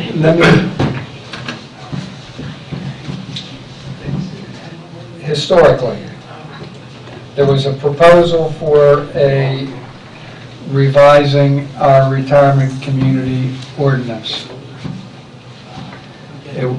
The proposed changes were sent to the Planning Commission. The Planning Commission was charged to report back to the Board of Supervisors within 30 days. They did not. They instead used the services of our land planning council, Tom Cometta, and drafted a new ordinance. That was then presented at a Board of Supervisors meeting, if I remember, 2 months ago. There was discussion by Planning Commission, by the Board of Supervisors, by discussions amongst myself, Lisa, Tom, and others, resulting in a third draft, which was an attempt to meld together the first ordinance draft and the second ordinance draft. Unfortunately, item 3 had technical, from a computer point of view, there were links that didn't connect. There were a couple of Scrivener's issues there. So we redid it to correct those, and that gave us 4, but there was another 1 or 2 that had not yet been found. Problem being that this ordinance relates to a number of different ordinances. So you've got links to different ordinances, and a couple of those links were broken. So 3rd and 4th attempted to take care of those links. We ended up with draft 5. Draft 5 has all the links taken care of, and it is the amalgam of draft 1 and draft 2. Does that make sense? Sure does. Do you agree with me, Tom? Did I say this correctly? Very well put. Okay. So our discussion tonight is which, if any, of those draft ordinances does the board want to continue to entertain? And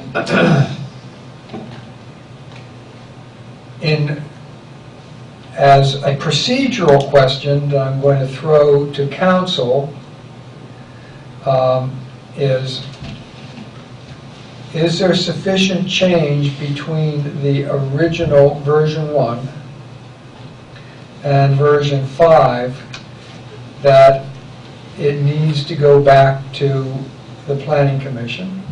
Or is it sufficiently the same as what was sent to the Planning Commission initially, that their 30-day review has already run? Their 30-day review is already run. Okay. Cut right to the chase. I'm not joking around on that at all. I'm sorry? I'm not joking around on that one at all. Okay. I understand. Okay. All right.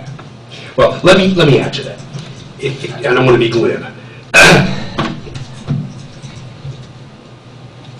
The version that we are considering tonight, I think you've termed it version 5, which has a draft date of December 1st, 2014 on it, looks the most like version 2, which Tom Kennett drafted in response to the Planning Commission saying, we want a whole new take on this, we want Tom to look at it and draft it. But it also incorporates certain comments that were made at that public meeting a couple months ago that addressed a certain specific proposed development and what draft 2 lacked. This now contains that. So when you say this is a combination of draft 1, which the Planning Commission reviewed, and draft 2, which the Planning Commission commissioned, I think that's accurate, and therefore I don't think that the draft December 1st, 2014 needs to go back to the Planning Commission, because I think they've seen all of it either in the first ordinance or in Tom's first ordinance, which is version 2. Okay. Tom, do you want to add anything to this? We asked you to come prepared to do that if you felt needful. Yeah. Thank you. Tom. And you can use the microphone if you'd like. Very good. Okay. Tom Kennett, our town planner and landscape architect. Maybe just 2 or 3 footnotes. In the process of scrubbing the ordinance to be sure that each and every reference to either retirement community, which has been on the books for many years, or retirement community 2 were properly addressed, we discovered an unintended consequence that probably is 50 or more years old, where there was a provision for boarding house. And even though in the spirit of the retirement community, it is meant to provide a housing choice or type not otherwise available, when you ran the numbers on the boarding house for the minimum lot area, minimum size of the unit, and you looked at the districts where they would be allowed, the unintended consequence was in the V1 and V2 districts, you could achieve 30 to 40 dwelling units per acre for boarding houses, and in the LI and C district, 60 dwelling units an acre for a boarding house, which is why last time I said the word Smurf Village, because there are no guiding requirements other than the perimeter lot, front and side and rear yards, other than the building and impervious cover. So the good news is, by finding them, my recommendation is that we repeal all of them, because it was common in the 1950s, when municipalities started writing zoning ordinances, that they would have, because we didn't have as many multifamily or housing choices back then, that you would allow a boarding house. Over the years, as the ordinance have grown and matured and other uses have been permitted, it's my opinion, and I've given this opinion to other municipalities, that we no longer need boarding house. It's not explicitly recited in section 604 of the municipality's planning code for a housing type that's required under Pennsylvania law. And the unintended consequences would be to spike the density beyond anything we would ever imagine. So that's the first footnote. The second footnote is the retirement community concept, just the straight RC for persons 55 and older, just stays the same. And the good news is, the only other footnote, is that, as Dave pointed out, it's a real blend of all of the preceding drafts. It keeps the healthy design standards for campus-style communities, 10 acres and larger. It actually induces a new requirement for a pedestrian-oriented setting on properties 6 acres and larger, because in communities where you would have this retirement community concept, people walk. Many people choose not to drive, and it just goes with the territory, so to speak, to have that kind of opportunity. And so what I think has been achieved is a blending of all of the best thoughts on all of the subjects. And then maybe the one final note is that whoever drafted 5 or 10 years ago the RC2, there were some federal guidelines then in effect, for programs then in effect, that were embedded in the ordinance. Those federal guidelines and those programs no longer apply, and so we modified them to be more current. So. Yes, very helpful, Tom, and certainly the work that you did on it was very important. And I may have sounded in my description about the links and all the rest of that, it may have sounded sort of simplistic, but the fact is that it was a very complicated search that you needed to do to be able to complete that, and it was a very valuable service that you did. Thank you. So thank you. My pleasure. I love doing this. Okay, so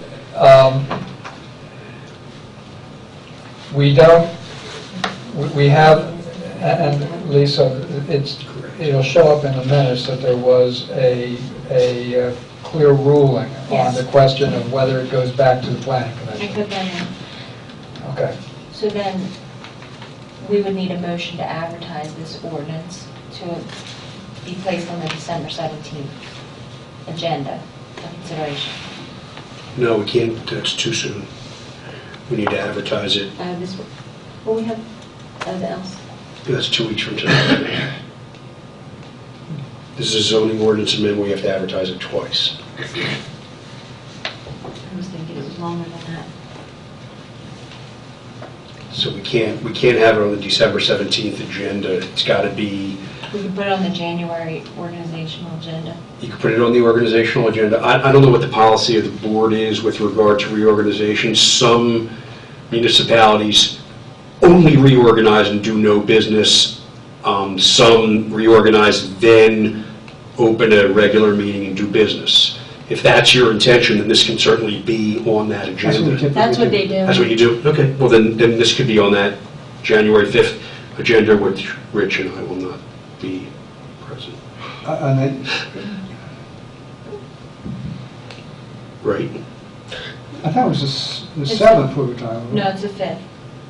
The 5th is, Monday the 5th, Is the you have to ordinance- reorganize on the first Monday of January unless it falls on a holiday, blah, blah, blah.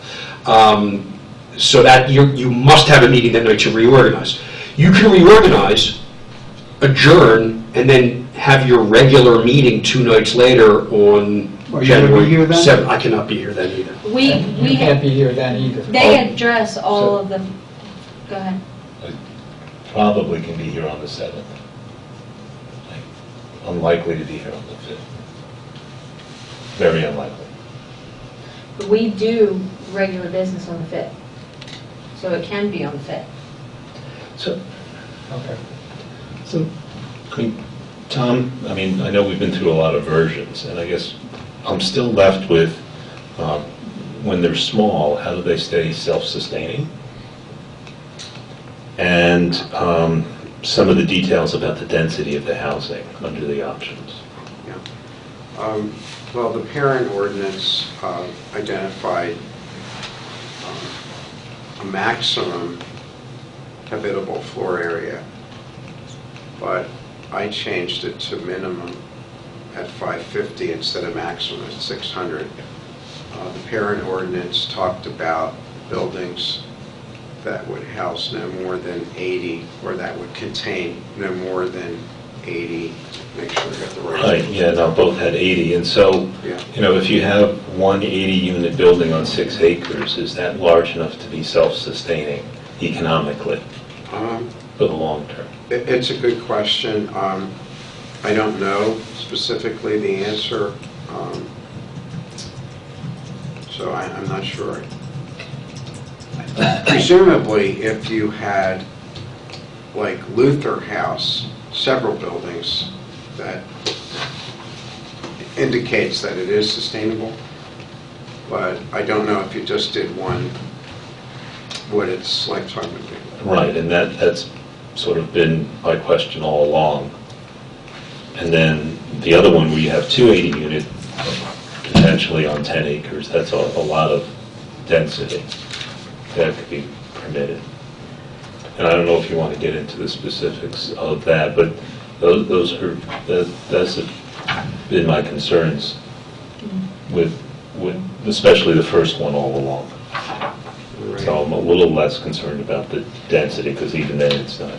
Well, Tom, wasn't your goal that it would be campus style and therefore not try to have as, like the Blevins property, apartment, not something as dense and as dramatic as that, but having campus, and I think that you and the PC had felt that no more than 80 was appropriate.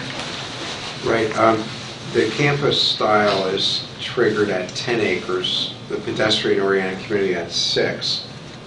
To respond to Dr. Leff's question, we downsized the density from 16 to 12 dwelling units per acre. So one of the realities when someone would do a plan would be, once you plotted your various setbacks, and you looked at your various densities, and you looked at the open space requirement of 35%, cumulatively, they would then limit just what you could fit on a property, because there's also parking requirements. Hypothetically, you may not be able to fit one 80-unit building. So If all of the other requirements are met, maybe it's one 60-unit building. So it's up to 80 units in a building. Right. And then I guess then I think you answered the second question, but the first one of making sure that there's something self-sustaining. I mean, if there's a lot less funding in this housing than there was years ago for lower income or other means, is there experience with some minimum size unit that is really self-sustaining? It's a good question, and what we did at our very first work session with the Planning Commission Subcommittee is we invited representatives of Kendall at Longwood and 3 representatives from Luther House, and we said, well, here's the ordinance that's been on the books for 5 or more years.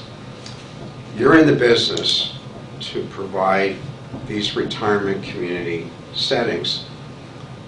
We're just starting this. This was back like in July or August. Would you change anything to make it sweeter for you to do your business? And they all looked at it and they said, no, we're happy with it. We actually helped the township many years ago to write that ordinance, so we're good with it. And we would have thought if there was anything in there that was going to trouble them, they would have brought it to our attention. Yeah, I mean, those 2 examples are not-for-profit organizations, so, and, they have different funding sources and different requirements to get in on. So I guess if we have the one that's 6 acres and, is just, 12 acres, so you're talking a 72-unit max. Yeah. Is there some sort of minimum size for these to be self-sustaining? Or is it simply just housing and don't worry about that sort of thing? Sure. I'm now reminded that there was a woman in the audience a couple meetings back named Eden Roberts, and she stood out and she identified those federal programs no longer in effect. And then there was a gentleman in the audience who was an attorney who brought to our attention other thresholds about federal regulations and the body of law on housing for persons that are age qualified.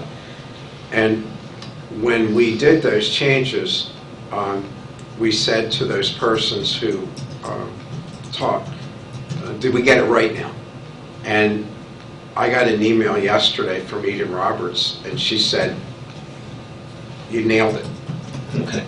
So again, even though Kendall and Luther House, as you point out, are nonprofit, I don't know what organizational entity Eden Roberts is or from, but she felt that we had diffused the ordinance of the impediments that were in there previously. Right. Well, I think as we go through this process and have discussion at the board, that's going to be my question as we go forward. Okay, thank you. You're welcome. So may we have a motion to place this version 5 up for advertising to be addressed by the Board of Supervisors on the organizational, on January 5th, 2015.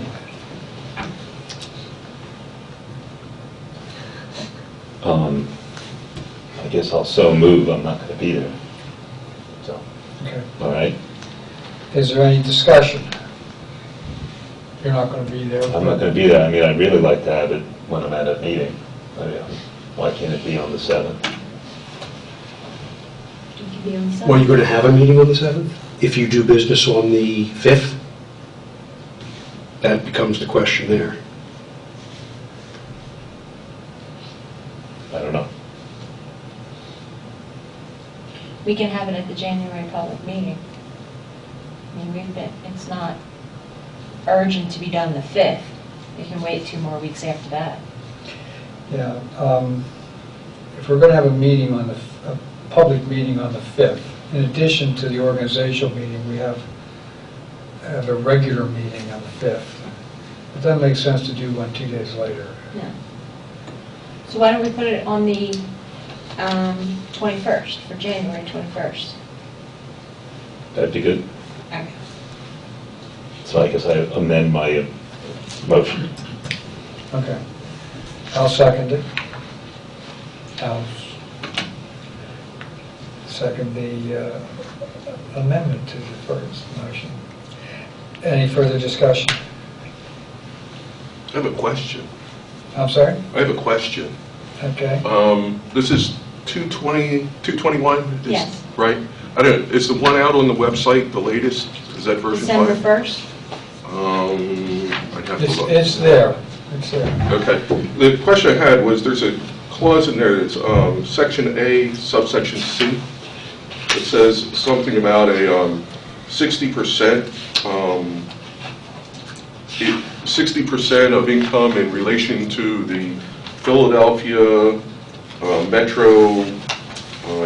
It's the income requirement. Right, that's the income requirement.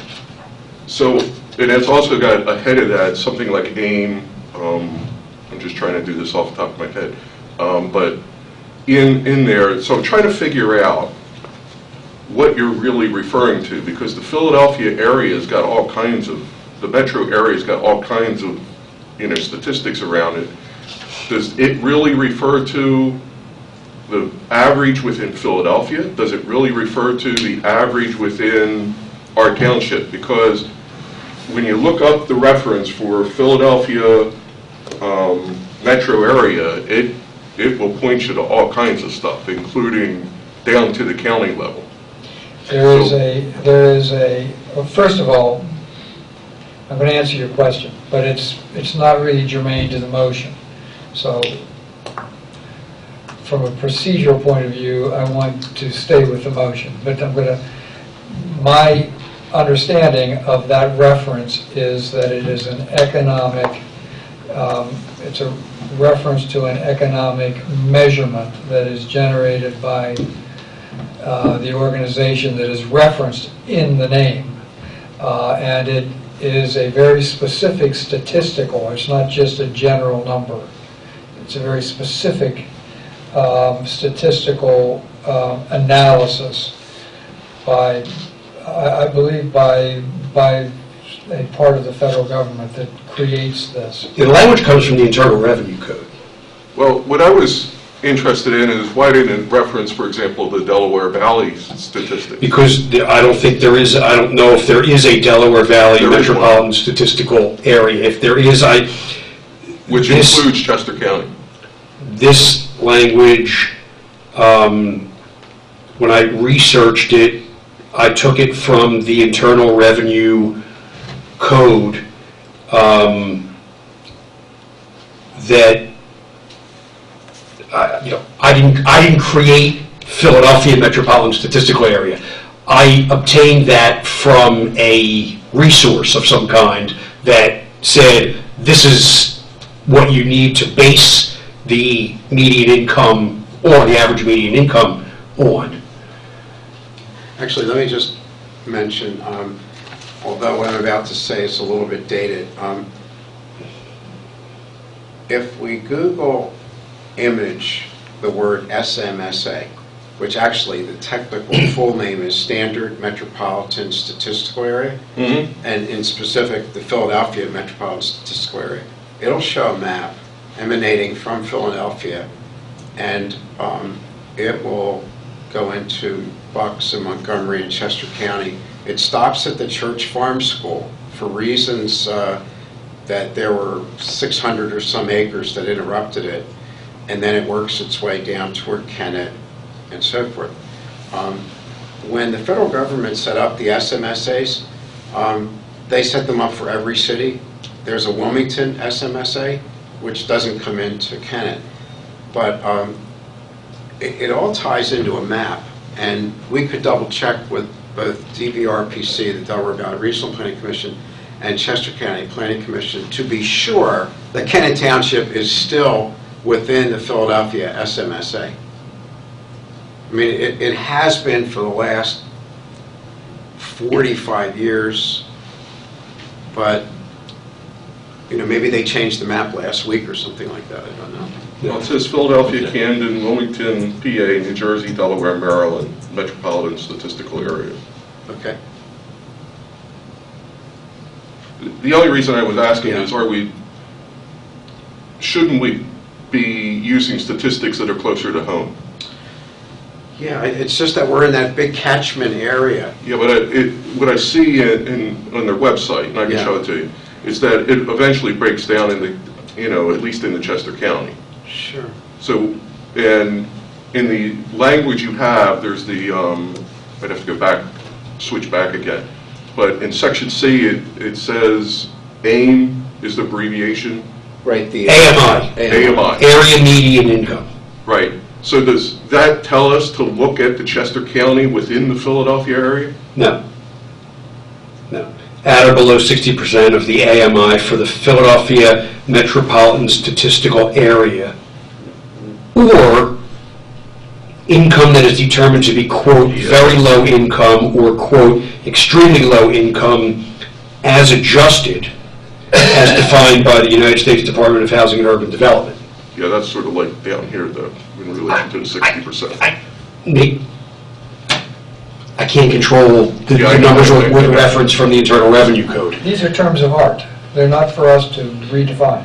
These are terms of art to be used. What IRS reference did you use?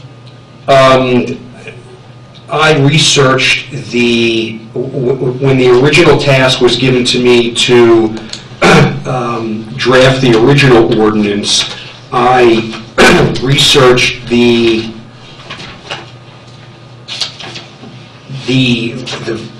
viability of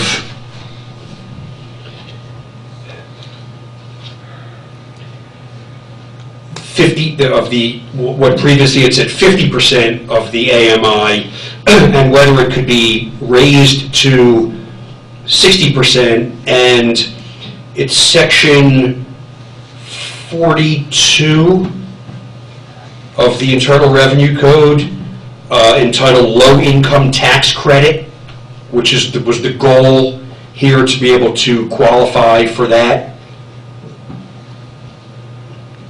Okay. And there was a choice. It was either a 60% or more, 40%. There was a 60-40 model and there was a 50-20 model. And we, did it the most, providing the most open, I guess, liberal interpretation of that. Let me say, it appears that reference to the Philadelphia Metropolitan Statistical Area and all the language following that was already in the ordinance. Well, that's what I'm questioning. So, this is the sort of thing that I wanted to be around for on the 21st, and I also want to have the concerned parties involved. So I think that's the best place to probably have this discussion, I think. Because we'll have the people that are involved that do this sort of work there, and we'll have... I just thought it was something you might want to research even prior to that meeting. Okay. Because my guess, it was old language, so my guess was probably correct then. Well, yeah, it was in the ordinance. I thought that I may have So it's not... I thought I may have lifted it from the Internal Revenue Code, but that doesn't seem likely because the Internal Revenue Code wouldn't say Philadelphia. However, it might say the... Major metropolitan area or something like that. Yeah, correct, in which the property is located, which would be the Philadelphia area, but, You might want to look in, all I'm suggesting, you might want to look into that, because in reading the changes, that was the only one that sort of stood out to me, that, what are we really trying to achieve? You answered that question. We're trying to get certain tax credits to go along with the property. That's a good objective. But let's make sure that you know, we don't lower the standards to the point by bringing in areas that aren't relevant to us. Okay, so That's it. with all due respect, I'm that's done. not the motion. So but I said I wanted to answer your question, and we've gone into the substance of what we're going to talk about when the motion, after it's been advertised, we discuss it publicly. So that's the reason why I didn't want to go in depth there, and Dr. Leff points out that he's not going to, he wants to be a part of that conversation as well, in its depth. So, as to the motion, is there any other discussion? No. Okay. Then, all in favor? Aye. As well as I. So just, which of the two of you are going to look up Yeah, terminology? I told Dave, there's a gentleman, Bob Walker. No. So you're going to track it? I'm going to Thank you. figure it That out. was the question. Yeah. Right. Thanks. Thanks, Tom. Well, and you're going to do that pretty quickly. Yeah, I'm going to do it tomorrow. So, okay, so we can make the necessary changes to the document to reflect the correct language. That was the only reason I brought it up. I knew you were trying to get to the advertising. Yeah, thank you. Okay. All right, so is there anything else regarding retirement community ordinances, plural? Thank you. Hazel Avenue utility easement. I'll give you some background on why we're creating this easement. At the end of Hazel Avenue, where the Borough Township line is, there's a little portion that's unpaved that the township owns. And this connects to the Lemons Tract. So a while ago, the township decided to vacate that easement and give it to both property owners on either side. It's a, I don't know, 40-foot wide by maybe 50. Because there's been a lot of issues with that easement. We decided we don't want to own it. We would vacate it and give it to the property owners. In the meantime, StanAB came in with the application for the Blevins Tract. So we agreed with StanAB that we would, before we vacated that easement, we would place an easement on that easement to allow the utilities from the Blevins Tract to connect through there to connect to the borough water and sewer. So that's what this is for. This is just placing a utility easement on that easement, which is, I think, is it 20 feet? It references the drawing. Yeah. It references the legal description and plan that were prepared by the township engineer. Yeah, it's about 20 feet, which we I found think it's was 20 feet wide. adequate for the utilities to go through. After this document is executed, then we will prepare the documents to begin the vacation. Correct. That's what this is for. So, Is there a motion to adopt this? well, to authorize you to sign it, to execute it, Okay. correct? Correct. Also move. Second. You just have to sign it. Discussion? All in favor? Aye. None opposed. We might get out of here early. Earlier than last night. That's right. Is it? You know, I don't have to say. Just Scudder. How many copies? That's it. Okay. Two. All right, the next item is the appointment of myself as representative of the township on the Neil Joines Foundation. Now, my recollection is that I was in fact appointed at the organizational meeting last January. However, Last year, not 2014. really, Well, that's why we're doing this tonight, because we thought once we appoint you that you stay on the committee, but they are telling us that you have to be appointed every year. so that's Okay. the confusion. I don't think anybody knows what that committee is. Yeah.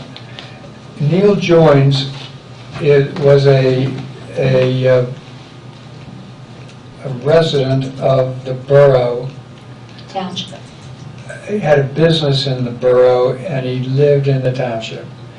And he was very civic-minded, highly respected. He suddenly died. I think he had cancer. He left a pool of funds in trust. It was the Neil Joines Foundation. It is the trustees were comprised of somebody from the borough, somebody from Longwood Gardens, somebody from the township.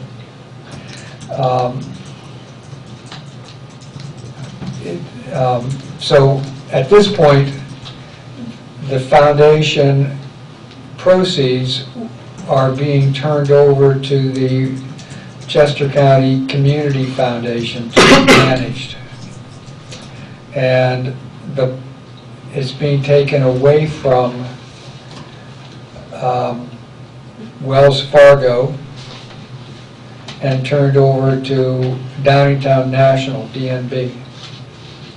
And the process of working through the requirements set up by Wells Fargo to accomplish all of this require a more formalized statement of my role. And so that's on the agenda for tonight, if that makes sense to everybody. So, is it time for a motion? Can we have a motion to that effect, please? I'd like to appoint you to the Neil Joines Foundation.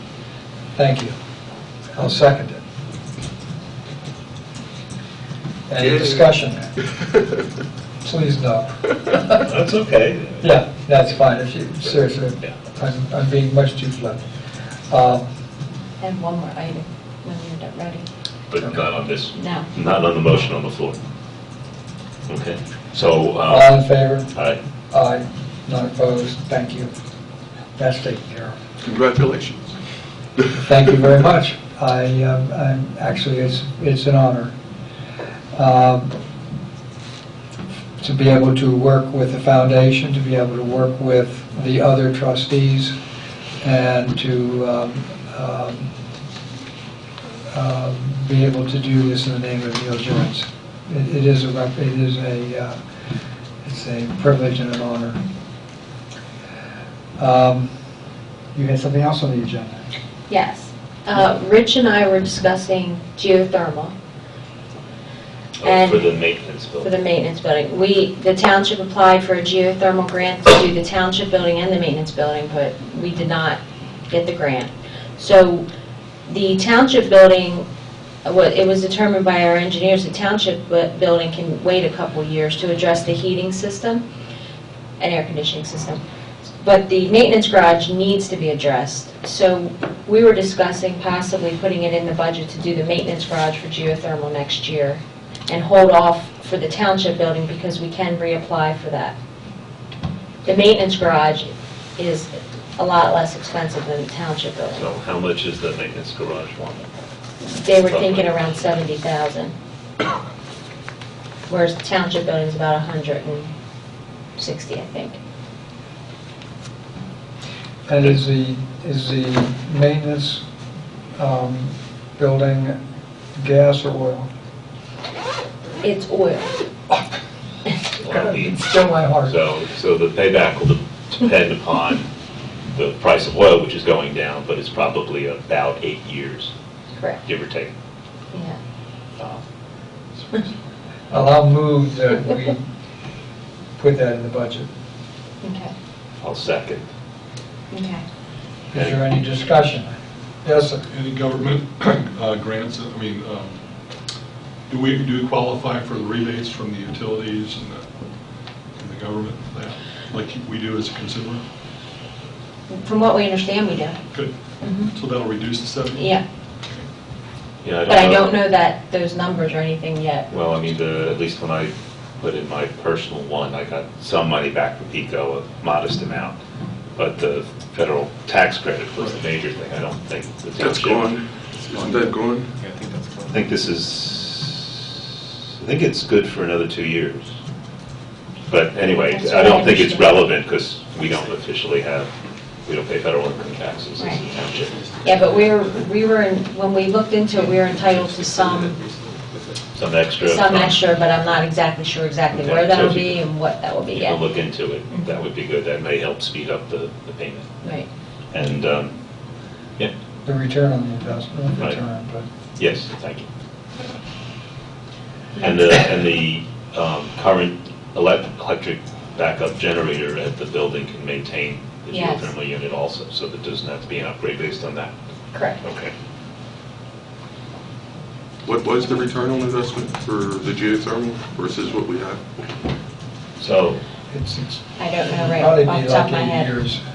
about 8 years. But if it's similar to when I did the estimates beforehand, you get about 3 times the amount of energy out that you put in.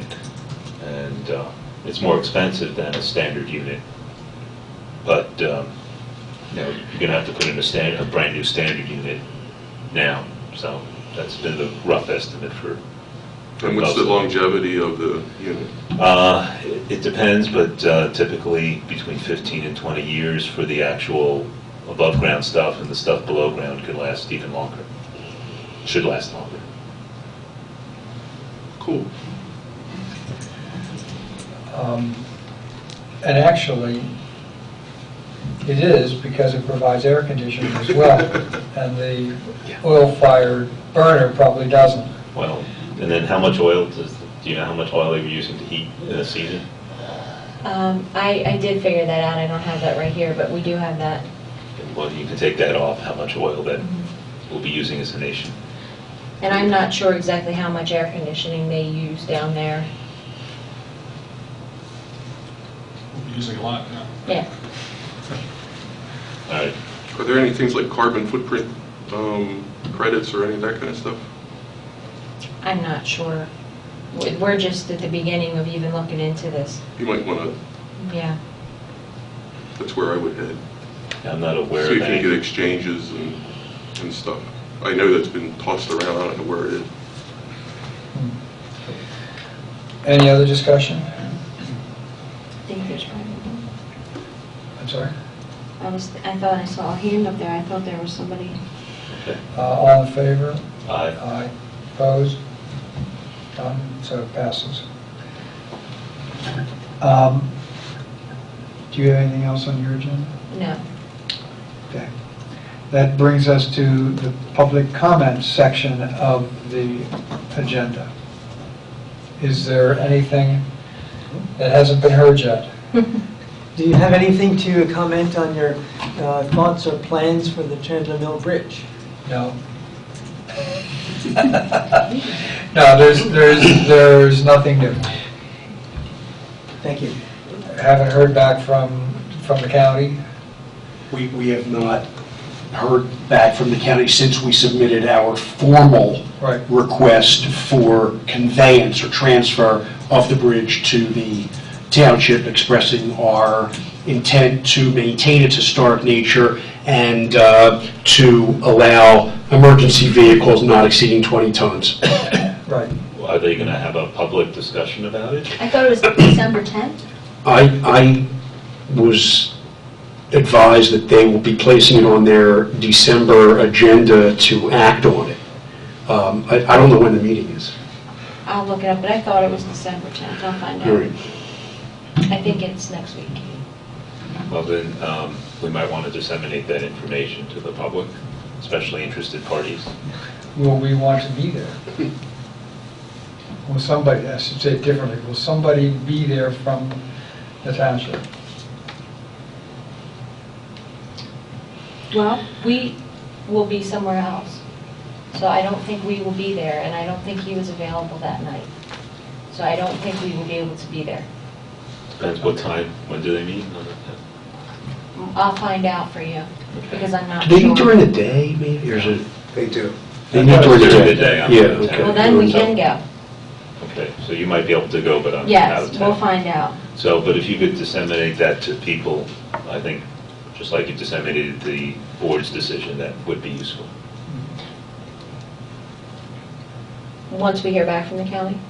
No, when they're going to have it, their public meeting. Okay, I will do that. Sometimes they don't transmit that information down here. Matter of fact, I don't know if I've ever seen a Chester County Board of Supervisor email. Their website says 12/8 is the meeting. 12/8? 12/8. So then it's 12/8. Monday, or no, It says 12/8/2014. Sunshine meeting, commissioners meetings at 1:30. At 1:30? The 8th is what day? Monday? Monday. Monday. Okay. Is that a little bit less abrupt? Thank you, yes, and I do, applaud you for seeing that Kennett Township should determine its own fate and make the decision, rather than have the county make a decision that would affect the township. Thank you. Is there any other input from the gathered? Hearing none, is there a motion to adjourn? Also move. Thank you all very much.